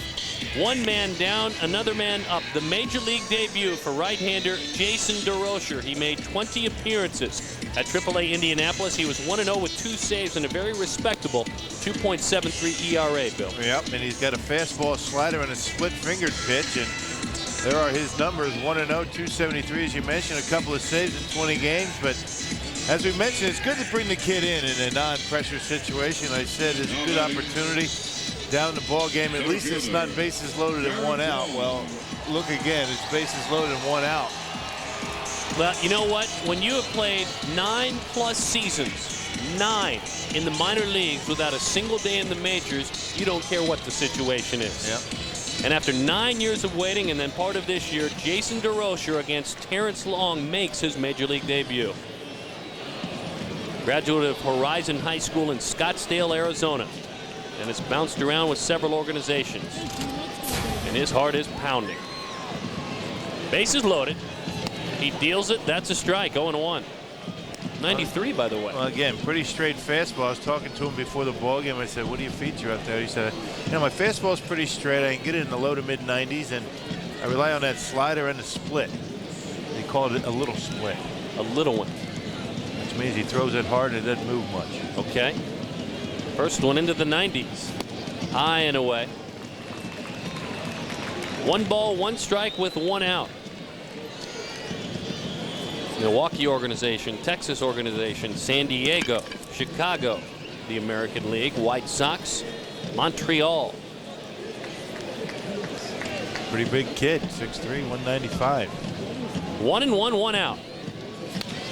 Fouled off, 1-2. Maybe we'll see that little split now. Well, Machado's got to be able to keep it in front of him. But again, the kid's coming in here and throwing strikes. I guess 27 years old, not a kid. He is probably, though, at 27, experiencing some emotions he never has. 1-2 with 1 out. Long, very successful in his career in this situation. And the 1-2. Swing and a miss. There's that little split, huh? Into the dirt, and Long's down on strikes. That's where you've got to throw, and that's why it's important for the catcher to block it. You don't want to keep that pitch up in the zone for fear the catcher's going to let it go between his legs. But look at this. Terrence Long thinking that ball is a fastball. That ball bounces literally in front of home plate. Wow. Good job by Machado. Big strikeout there, and a strikeout in his major league debut. Now it's Miguel Tejada. The bases are still loaded. Now there are 2 outs, though. And if a ball is put in play and it's an out, you can end this inning. Tejada hit by a pitch, scored a run, grounded into a double play, and struck out. 6-1, the A's lead it. Toward right field, foul and out of play. Obviously, for the A's, a different look, if only the fact that DeRocher throws quite a bit harder than Nelson Figueroa.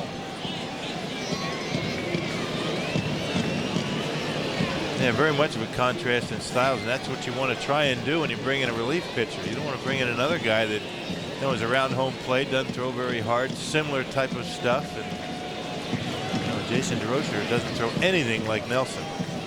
The 0-1 just missed outside at 95 miles an hour. Bringing it. And he may get an inning or two. As a closer down in AAA or a kid coming out of the bullpen, he might not have stretched it out a whole lot down there. Brian Millette was getting most of the closer opportunities. I guess he picked him up while Millette was here. Swing and a miss. Good breaking ball. 1-2. Good late break. Doesn't break a whole lot, but enough to get it off the bat. Watch how late this pitch breaks. It looks like a fastball, fastball, fastball, and then all of a sudden breaks at the end. And that's what you want. Late break doesn't have to be a lot. 1 ball, 2 strikes, 2 outs. Bases loaded. A's up by 5. Jason DeRocher making his major league debut with the bases loaded. Slow roller, third base line, charging Belliard, infield hit. Tough break there. He made a good pitch. It's 7-1. Now, those are things that happen when you try and put the bat on the baseball and not strike out. Barking dog is dangerous. That's the old adage. So Tejada shortens up on that swing a little bit. Gets jammed. He hits the ball and gives himself a chance. So it's an RBI single. Not pretty, but very effective. Yep, it was a good pitch. Nothing to do about that. Well, I'm sure that's not the first time in the minor leagues that happened to Jason DeRocher. Just in the big leagues, maybe it hurts a bit more. Here's David Justice. Making quality pitches, though, the young right-hander. High and outside, overthrew that one, 1-0. Machado telling him, keep that front shoulder closed. Don't fly open. Don't fly open. And sometimes that's what happens when your emotions get the best of you. Couple of walks, 1 with the bases loaded. There's the veteran catcher. Suave, he's saying. I don't think Jason understands. Doesn't understand much right now. Just say easy. 2-0. He's going to go out and talk with him.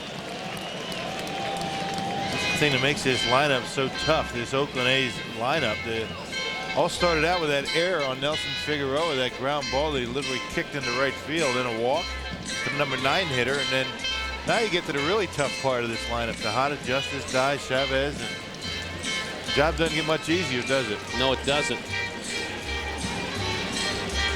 And that's what they were saying about David Justice. Art Howe was before this baseball game. That he needs a David Justice that is healthy. He doesn't have to play in right field, and even if he's hitting a little bit better than 250 or so, he is the guy right there in the middle of the order that bridges the gap between the young hitters. High fly ball. It's foul down that right field line. Into the seats it goes. Oohs and ahs, but that was just a lazy pop up to right. 2-1. Looked like he tried to pull a pitch away from it. Yeah, well, David Justice is a very good fastball hitter, and even at his age, when he's looking fastball, there's not too many that can blow it by him. I would agree with that. And he was looking fastball and actually out in front of it. Check it out. Out in front of it, off the end of the bat on a fastball in the low 90s. 2-1, 2 outs. Ground ball, EY bobbles and recovers. And Jason DeRocher has made a very comfortable and successful debut in the major league. Welcome, sir. Oakland on top of Milwaukee by a score of 7-1. A lot of handshakes for Jason DeRocher as he makes his major league debut tonight.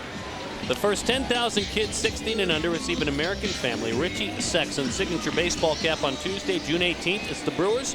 It's the Astros. Call 414-902-4000, and please do so for tickets. And we'll see you at the ballpark, and don't forget about the Pepsi Kids Fan Club as well.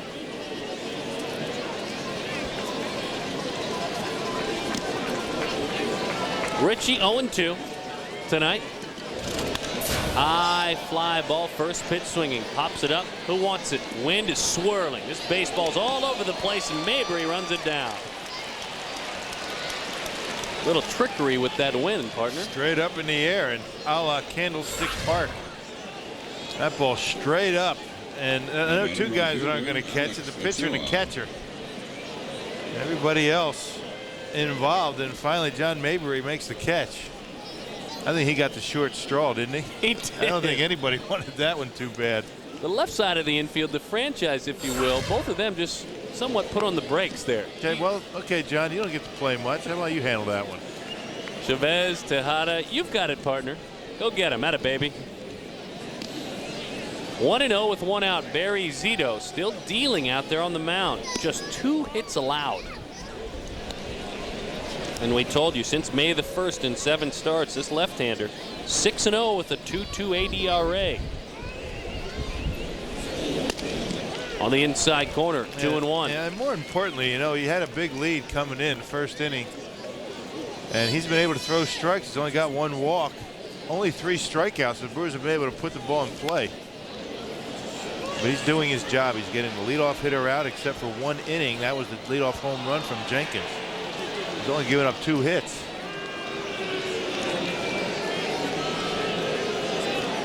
Two balls and 2 strikes with 1 out.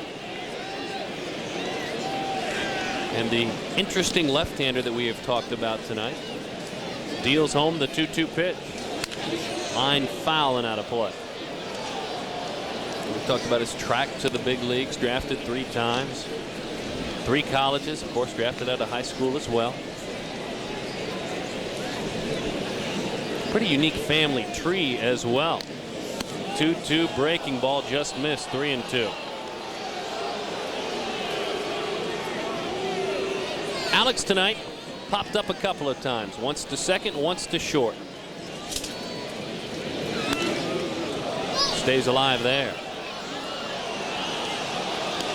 You can never figure out why it happens, but Alex Ochoa this year, a much better hitter on the road than he is at Miller Park. Coming in, his batting average away from Miller Park at .367. 3-2. Toward left field, charging on is Adam Pyatt, and he makes the play for the out.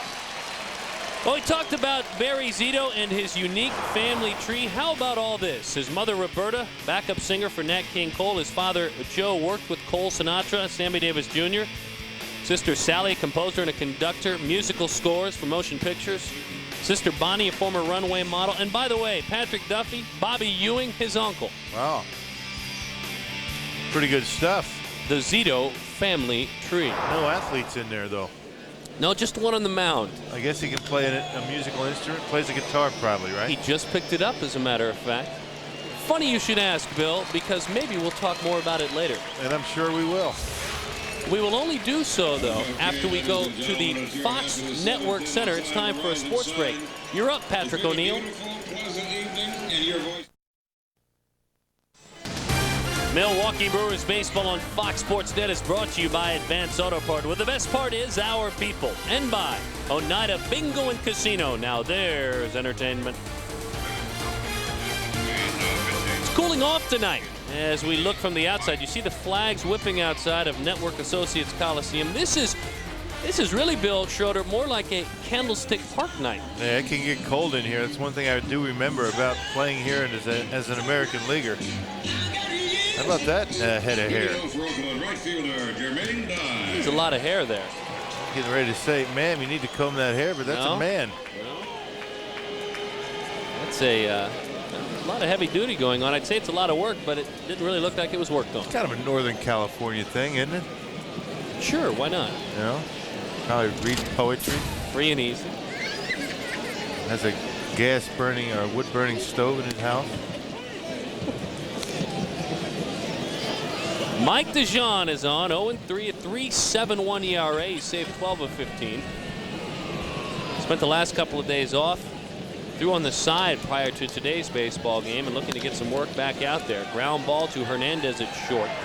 He fields and fires, and Jermaine Dye the first out of the inning. Now, DJ has been struggling his last couple of outings, blown a couple of saves, and he'll experience a little bit of fatigue. Not so much in the arm, but in the leg area. And once in a while, that's going to happen to a player, a pitcher. Timing not very good with the bullpen a little bit short. Well, he'll help. That's a team player right there. He might be able to throw a few innings. That pitch nails the inside corner. 0-1. 7-1. The A's lead the Brewers. They've out hit the Crew 10-2, and the Brewers have committed the game's 2 errors. What do you think that gentleman does for a living? I wouldn't even venture a guess. Would you please? Rather not. He, I don't know. I think he's an American. He's an American literature professor at Cal Berkeley. Okay. You probably are right. Slow roller, foul ball, and out of play. I was going to come up with something along those lines, but you did it much better than I would. How about Santa Claus? Okay. Got a scowl on his face. I'd hate to think Santa Claus would be sitting in Oakland looking like that. Well, it's not Christmas. You know, he's worked hard all day building toys for girls and boys, and he's tired. Swing and a miss at the plate, and Chavez goes down on strikes. Good splitter from Mike DeJean, and another good job by Robert Machado keeping it in front of him. That ball, another one bouncing in front of home plate. Watch the way he handles it. Gets in front of it, he squares those shoulders around and keeps it right in front of him at home plate, able to tag Chavez out. Good job. Didn't try and catch it. That ball actually hit him in the side of the mask. Tags him for the out. Watch where it bounces. Well, it didn't bounce in front of home plate after all. I knew he'd get an angle to make a liar out of me in that play. Here's Adam Pyatt. The pitch misses in. 1-0. Pyatt 1 for 3 tonight. 300 hitter, and they have put him in the outfield. You all right? Yeah. Okay. All right. DeJean deals it. Pitch misses outside. 2-0. Tomorrow, same 2 clubs. This ball game gets underway 2:35 Wisconsin time, and you can catch it on the Brewers Radio Network. We will be back on the air this weekend. Interleague play continues. Televising games all weekend long with the Minnesota Twins. Ground ball, slow roller towards third. Ronnie Belliard has to hurry. He fields, he fires, and he throws out Pyatt. And a nice inning, good work from Mike DeJean, and he looks to his offense to chip away the Crew down 7-1.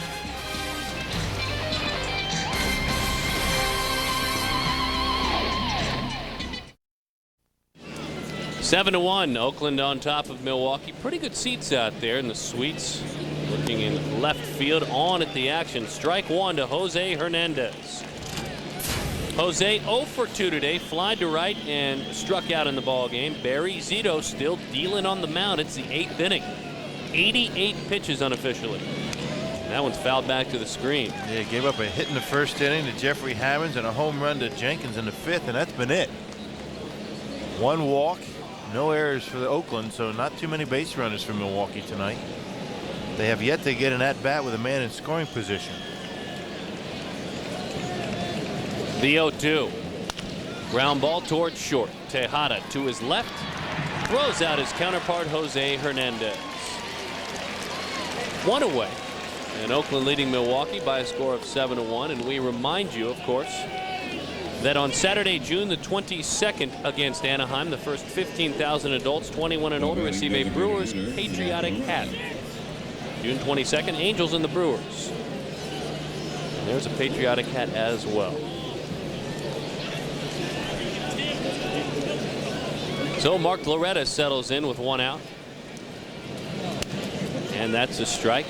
No balls and 1 strike with 1 out. I ran into some Brewer fans around the hotel today and at the ballpark. Matter of fact, ran into Keith Robinson. Wants to say happy birthday to his mother Helen Robinson back in Menasha, Wisconsin, up there in the Fox Valley. Well, happy birthday then. Yep. And I asked her, I said, you know, we're on the West Coast now. Is she going to be up? She says she doesn't miss the game. She'll be up watching. Sleep deprived then in the morning. That happens when you travel west. A lot of the Brewers fans are drinking a couple of extra cups of coffee in the morning. Fouled back. Well, we're out west and we're drinking extra cups of coffee in the morning. Yeah. So I don't know what the big difference is, actually. It's kind of difficult, you know, travel for the Brewers in the last couple of weeks. You see the splits for Barry Zito, 13 fly balls with that high rising fastball. He's going to get a lot of fly balls. most of them pop-ups. That's a ground ball. The bat and the baseball toward the mound, and Zito didn't worry about that baseball bat. Fielded the baseball and threw out Mark Loretta. Yeah, but about a week and a half ago, the Brewers were in San Diego for 3 days. Came home for 3.5 days. Thursday was an off day. Flew back to Pittsburgh, or flew to Pittsburgh all the way out to Oakland. So a lot of the inner clocks for the Brewers, including some of the others on that traveling party, have been thrown off a bit. Certainly no excuse, or nobody's using that as an excuse for performance out on this road trip, but it does take the body a while to adjust to the time changes. And just as you adjust, you're back on a plane and going back to another time zone. Yeah. And the beat goes on. Life in professional sports, especially the daily grind, unlike hockey, unlike the NBA, and unlike the NFL, the daily grind of Major League Baseball. Swing and a miss, 1-1. Robert 0 for 2 tonight. Trying to keep alive a 5-game hitting streak. Started it as a Cub, continued it as a Brewer last night, going 2 for 4 with a RBI double.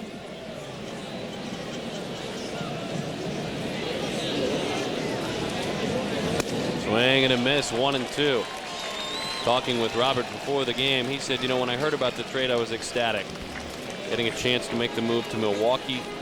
Wasn't as much in the plans with a healthy Todd Hundley and knowing that he was needed here in Milwaukee. Got the news and couldn't get here quick enough. Yeah. A healthy Todd Hundley and Joe Girardi. Not much opportunity for playing time there. The 1-2. Breaking ball is high, 2-2. Got that hit in his first at bat as a Brewer last night, and I asked him, did it help you at all to get that first hit out of the way, not try to press and do too much? And he said earlier in my career it might have, but now maybe I'm a bit more of a veteran. You just play it and you realize that everything works out in the end. Slow breaking ball is high, 3-2. But I guess, Bill, maybe a younger player would be concerned about that. Well, everybody presses. Everybody, you know, Robert Machado, I'm sure he's answering the question like a veteran, I'm sure, but you know, he came over here and wanted to put on a good performance right away to let the club know that, hey, I'm here to help, and he made a good decision. Fouled back. A bit more diplomatic, perhaps, than early in his career. I guess as you're in the big leagues, you learn how to answer certain questions. Some guys never learn. Oh, it's true.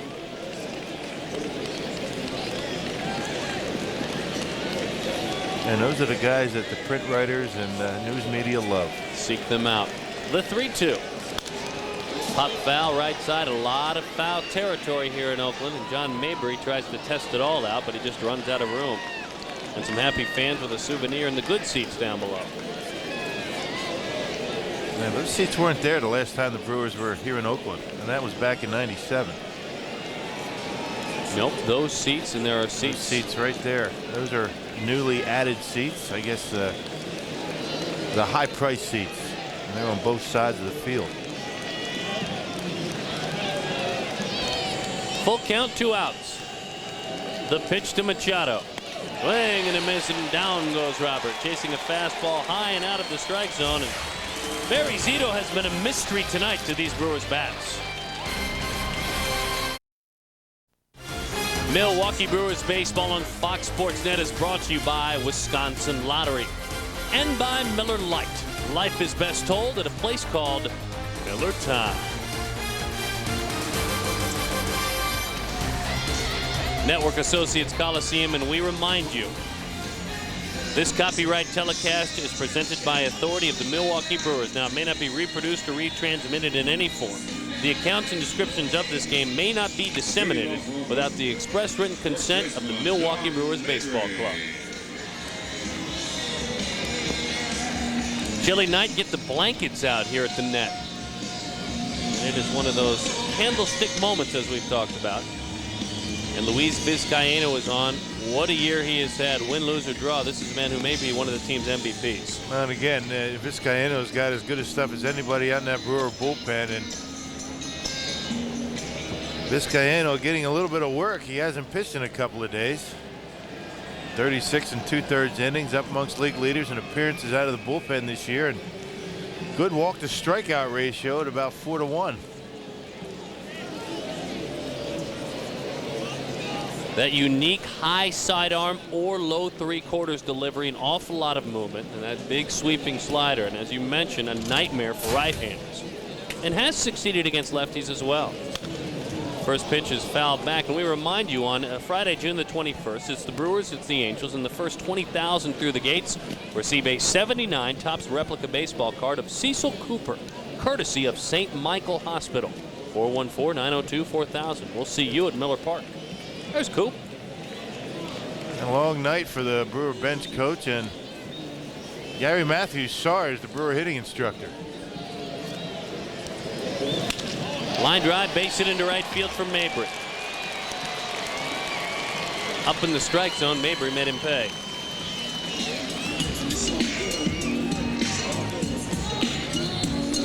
Well, with Mike DeJean struggling the way he is, you know, you never know. You may see Vizcaíno be called upon to save a couple of ball games. Not to say that DeJean has lost his closer's role, but as we mentioned when he came in, he's not been successful in his last 2 save opportunities.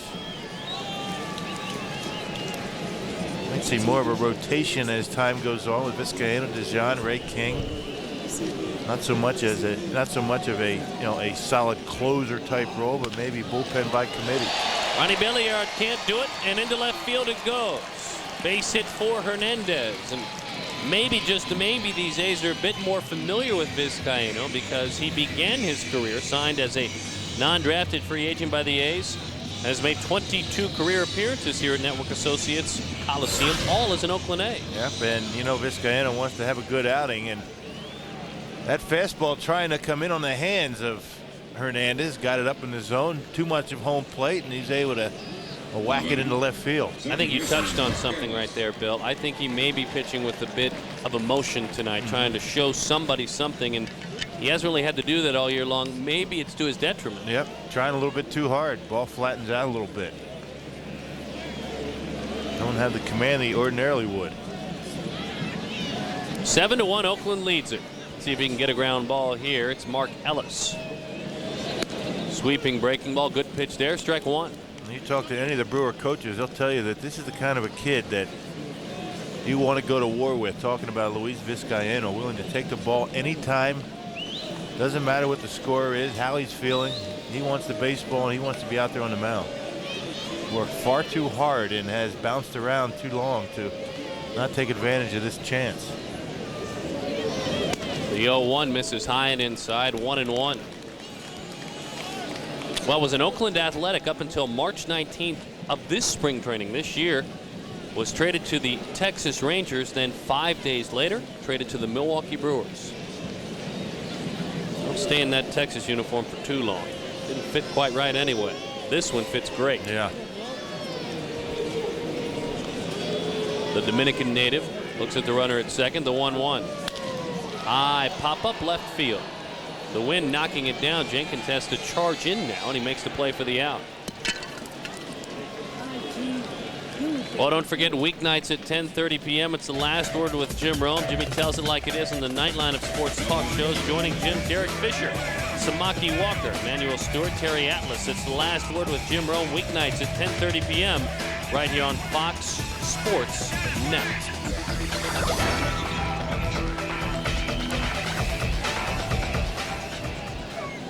And maybe those gentlemen. Father and son. Earlier today, Dave Stewart was a guest on the Last Word with Jim Rome.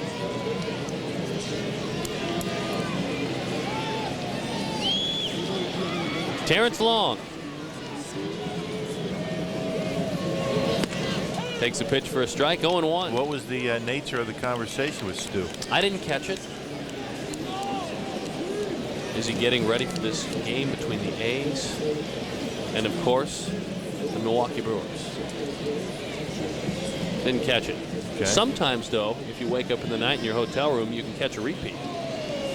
So you might want to set your alarm every hour, or actually every half hour, and see if you can catch it. That way you'll know.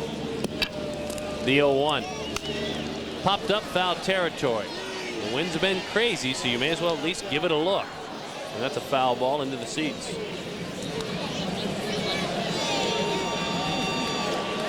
Do you ever recall a bench clearing brawl that you were involved in here at Network Associates Coliseum? I do. I thought you might. It involved Dwayne Murphy and Bob McClure, I believe it was. I was out in the bullpen, sprinted in from the bullpen down there in the right field line, and I was able to get my hands into that melee a little bit. No punches thrown. There were no punches. There is hardly ever any punches in baseball brawls. That would be in 1984. Would it? Yes, it would. The 0-2. High fly ball deep to right field. That one is off the top of the wall, and it kicks away from Ochoa. 1 run will score. Here comes another Oakland Athletic around to score. And it is a 9-1 lead for the A's.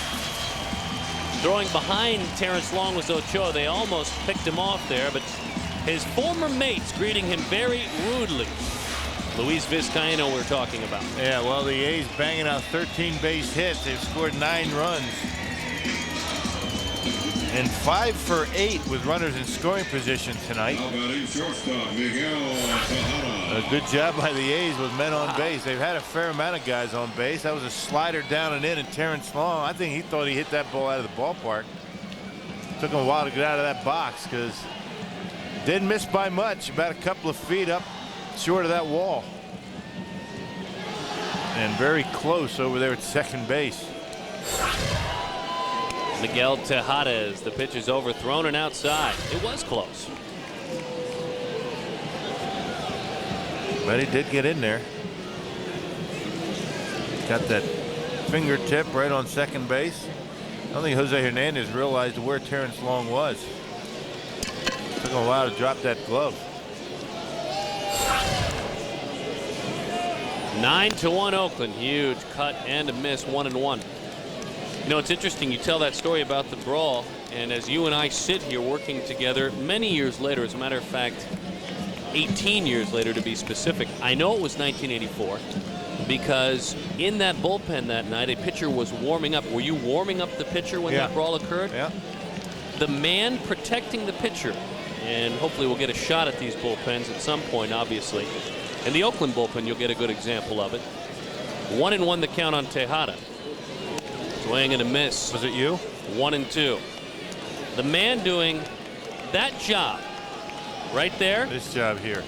That was me in 1984. All right, so you were there. And you charged right by me. So you remember that. I do remember it. And I took a few steps closer to the line and took it all in as a youngster and a bat boy. Well done. I was wondering how you were so adamant about the date. 1-2 with 1 out. You know, if I recall, later in that inning, one of our pitchers got smoked a line drive. Smoked would describe that one as well. 11-1.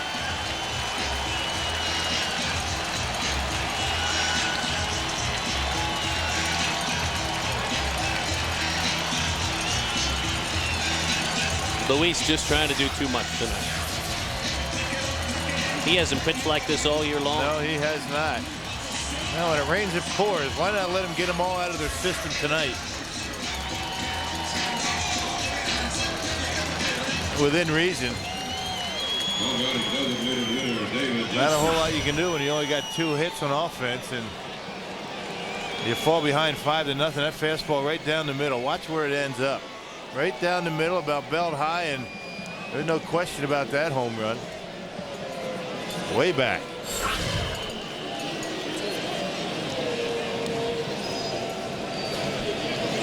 Into the dirt. Machado has to block it up.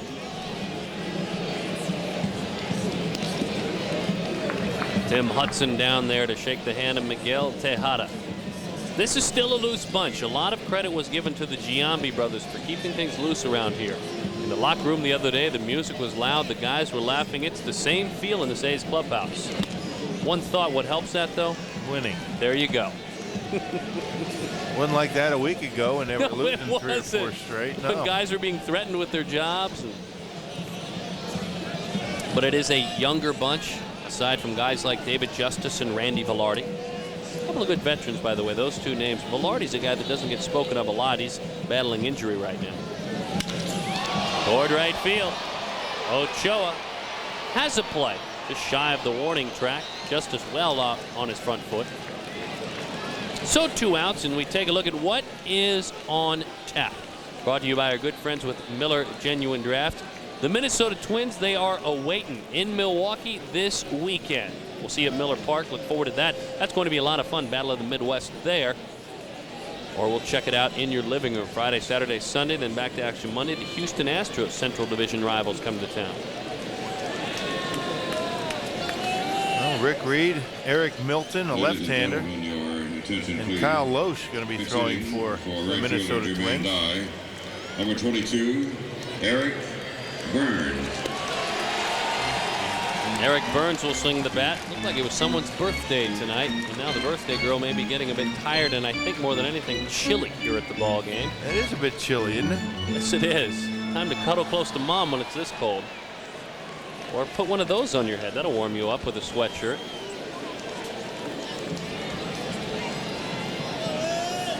She's excited that Burns is in the game.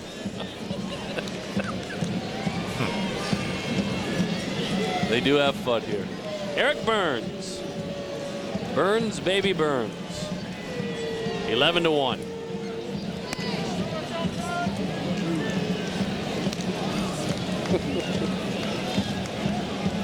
All right, then. Back to the game. Get a room. 1-0.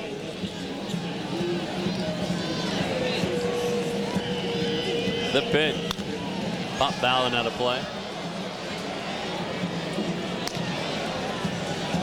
Well, we talk about those Minnesota Twins as they come to town. The A's hot, absolutely. They've won 5 in a row.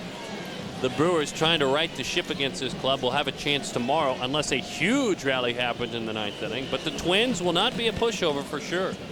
37-27 entering play tonight. And in first place in that Central Division by a lot over the White Sox. 6 games up entering action tonight. Breaking ball misses away. Playing great baseball at the Metrodome, okay baseball on the road, but they are 24-11, Bill. The most home wins in the American League, the Minnesota Twins. The Homer Dome. Burns takes the ball. 3-1 with 2 outs.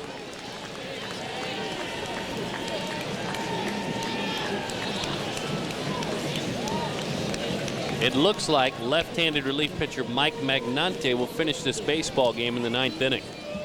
Barry Zito may be having some ice already dropped onto that shoulder and elbow. He may be done. The 3-1. Swing, and it's fouled into the catcher's mitt. 3-2.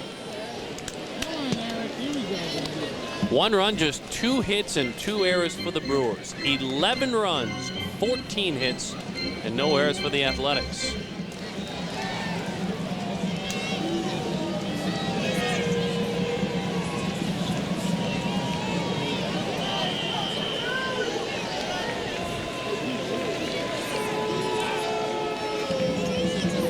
Swing and a miss. A slider there, but a tough inning for Luis Vizcaíno. As we move to the 9th, Oakland by 10.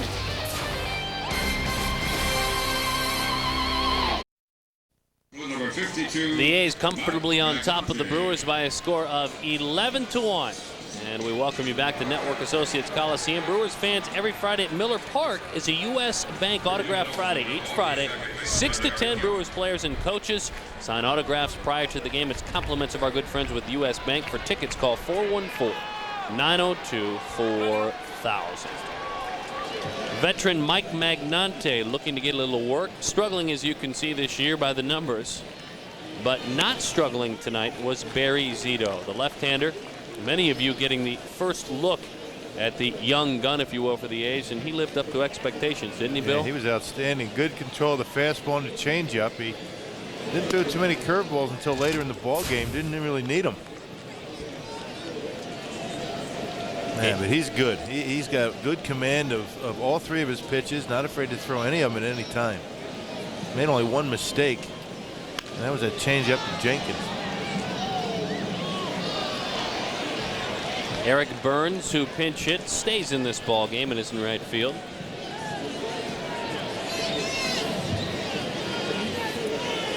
There's his fan club. They're excited. Into center field, EY with a base hit. And finally, after hitting 2 blistering baseballs in the first and in the third, he earns himself a base hit.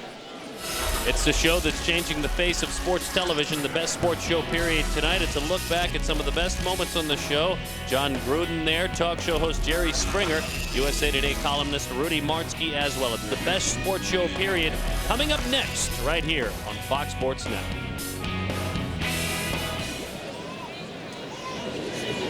Pitch misses inside. 1-0, the count on Ronnie Belliard. I guess if you want to get a positive review in USA Today by Rudy Martzke, just invite him on the show. Yeah, how about that? Must be the thinking there. And John Gruden, they're going to miss him in Oakland here, aren't they? Yes, they are, appropriately so. Boy. Well, you tied it all back in. Nice job. Yeah. Trying to get back focused. Oh, sure you are. Oh, don't sell me on that. I'm not buying that for 1 minute. You know, Friday, I think, we've been remiss in not talking about this, but at Friday's Front Row Sports Grill after the ball game, there's going to be an all-star party hosted by the big unit. Bill Michaels. He's got his post-game show out there at Fridays, and it's going to be an all-star celebration. Richie Sexton's going to be out there. I believe Jose Hernandez and maybe Jeffrey Hammonds. That's great. 3 guys that perhaps can, have a chance to make that all-star team. And if you come out there, you're going to give away free gifts. Right after the game? I believe so. At Friday's Front Row Grill at Miller Park, so that should be a lot of fun. I'm glad you mentioned it. I guess they're encouraging some internet voting for the All-Star game. Trying to rally the troops. 2-2, the count on Ronnie Belliard. Popped up right side. Long run. Oh, what an effort right there by Eric Burns with his club up by 10 runs. Doesn't cost anything to play hard, does it? No, well, the crowd giving him the applause. She liked it, Burnsy. No, young kid coming up from the minor leagues, and why not? He's enthusiastic. Doesn't matter. He gets an opportunity to play. Doesn't matter if it's 0-0 or 11-1. Out of foul territory, and a nice try. You like to see that, boy. 2-2, lays off it from the veteran left-hander Mike Magnante. You can see Mike in his pants. He is right around the knees area. He has battled knee injuries throughout his career, and very visibly noticeable. You can see it as he deals there. Wears a knee brace on each leg. Is this a double play? No, it's not. EY gets back to the bag. Ellis making the play. Belliard is erased. 0 for 4 tonight for Ronnie. The batter, center fielder Jeffrey Hammonds. A couple of times he's hit the ball hard, though. Is that your score sheet? Nope, it's not color coded. That's true. You do color code. And it's far too neat for yours. No, well, mine's color coded. Swing and a miss by Hammonds. See, we have the navy and the turquoise tonight. No, you can. I would imagine you could fit anything on that scorecard. You're right, very small. Put War and Peace on that thing. I did. Barry Zito's life stories on My here. goodness. Into center field. Long. Charging in. Has to slide and he can't make the catch. He misjudged that baseball. What was that? He went back a couple of steps on it, then recovered and could not recover in time to make the catch. How about that? The difference in the two outfielders right there. A guy that's been in the big leagues and a guy that's trying to make his mark. Burns doing a facial into the warning track and into the stands, the railing out there. And look at this effort right here. He misjudged it and really never looked like he was panicking to get to it. Took a couple of steps back, but he's kind of sauntering in there. He's got better speed than that. And that's going to be a base hit. So a hit for Hammonds. Runners on first and second. Richie Sexton gets his chance to swing the bat. Richie 0 for 3 tonight. It was about 2 weeks ago, and it was part of all of the challenging that went on with Art Howe. As Sexton hits it into center field, and he makes Terrence Long and the A's pay. Richie Sexton with an RBI single. It is now 11-2, and for Richie, RBI number 53 on the year, and yet another hit with a runner in scoring position, hitting over 350 this year in that situation. Nice easy swing from Richie Sexton. You take that same approach to the plate every time, and you're going to have success, no matter what the score. Richie in an RBI situation the first time tonight, able to drive in a run, and even in an 11-1 game, Richie Sexton finds a way to add on to that RBI total. Nice easy swing, pitch out away from him, and rips it right back through the box. You know, there's a situation where a home run hitter go up there late in the ball game, down by that many runs, and trying to hit the ball out of the park. Not Richie. Alex Ochoa sees Sexton erased on a pretty good defensive play right there by John Mabry. Ochoa legs it out. On to third goes Hammonds. So runners on first and third now. A tough double play with the way Alex gets down the line, plus Mabry not able to get the ball over to Tejada in time. Can't get the double play.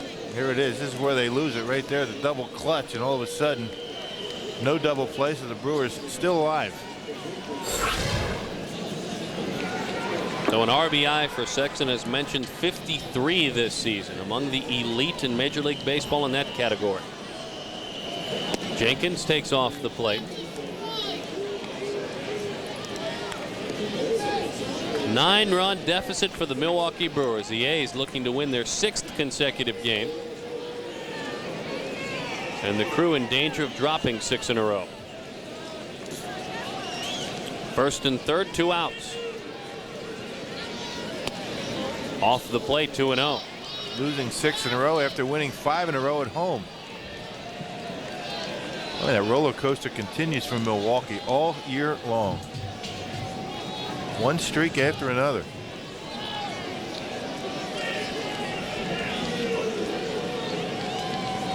The 2-0. Ground ball right side. Ellis plays it. Throwing over to first in time for the out, and the ball game is over. So the A's win their 6th consecutive baseball game. The totals for Milwaukee: 2 runs on 5 hits and 2 errors, and for Oakland, 11 runs, 14 hits, and no errors. So a tough one tonight for Milwaukee Brewers skipper Jerry Royster as he leads his crew back into the clubhouse. For the A's, that clubhouse, well, it will be light, it will be loose. No Giambi brothers here. They don't need them. This club has been playing great baseball of late. Looking to make a statement this year. Sure, there's the Angels, sure, they're the Mariners, but the A's say, don't count us out as well. We'll have some final thoughts from Bill Schroeder and myself from the Bay Area right after this.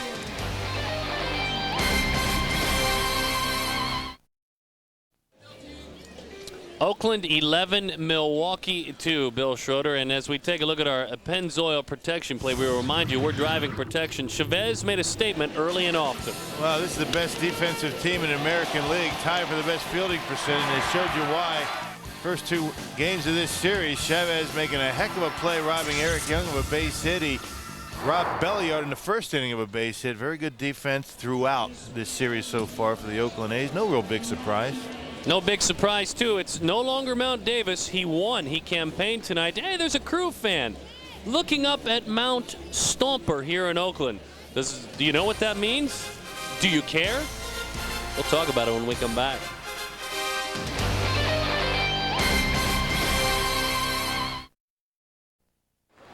Well, you may get blown out if you look at the scoreboard, but taking time to sign autographs, always a good thing to do for this game. Jeffrey Hammond's taking some time down there. Oakland beating Milwaukee by a score of 11-2. Jeffrey tried to do his part in center field, but it's another outfielder that has had a huge, huge series. Jermaine Dye, Bill Schroeder, has been amazing for these A's. Hitting the ball all over the ballpark. He's pulling the baseball out of the yard. That one happened in yesterday's ball game. Tonight, in the first inning, a ringing double off the right center field fence to drive in 3 runs, and that was pretty much all she wrote for the Brewers, with Barry Zito dealing like he was all night long. And he wasn't done in the 3rd inning. A home run to dead center, a fastball right down the middle, and Jermaine Dye, who missed a lot of April with that bad leg on the disabled list, really coming on strong. Well, this is what he has done. Tie-dyed. Well done, gentlemen. 4 for 9 in this series. 2 home runs, 2 doubles, 8 RBIs. You talk about coming off the disabled list. It was last October the 14th, the year 2001, playing in Game 4 of the division series against the New York Yankees. He fouled the ball off the left leg. It was broken so badly. He broke that tibia so badly it was called a spider web break. Just basically spread out and shattered his leg. And, you know, he has to feel good, finally strong. Spring training for him now is over. Well, I'll tell you what, this guy has turned into one of the better young right-handed hitters and a very good outfielder. He won a Gold Glove already in his career. So with Jermaine Dye healthy and swinging the bat, this already very good Oakland ball club is going to get even better. All right, now for the Milwaukee Brewers, Jeff Jenkins looking to get him back on track after a tough homestand. He really has been great on this road trip. Well, and again, the only mistake that Barry Zito made all night long, a change-up, lefty versus lefty. You don't see many, and that's why right there he was blowing fastballs right by Jenkins. He made the mistake, but Jenkins, as he has been doing all season long, swinging the bat much better on the road than he is at home. He has 8 hits on this road trip. He has 6 RBIs, and this has been amazing what he's done in this series. And again, with the team has been swinging the bats pretty well in this road trip, except for tonight. Jenkins still able to get his home run tonight, so he continues to swing the bat pretty well. And it's going to be important for Jenkins if the Brewers hope to do anything in the second half or the rest of this half as well.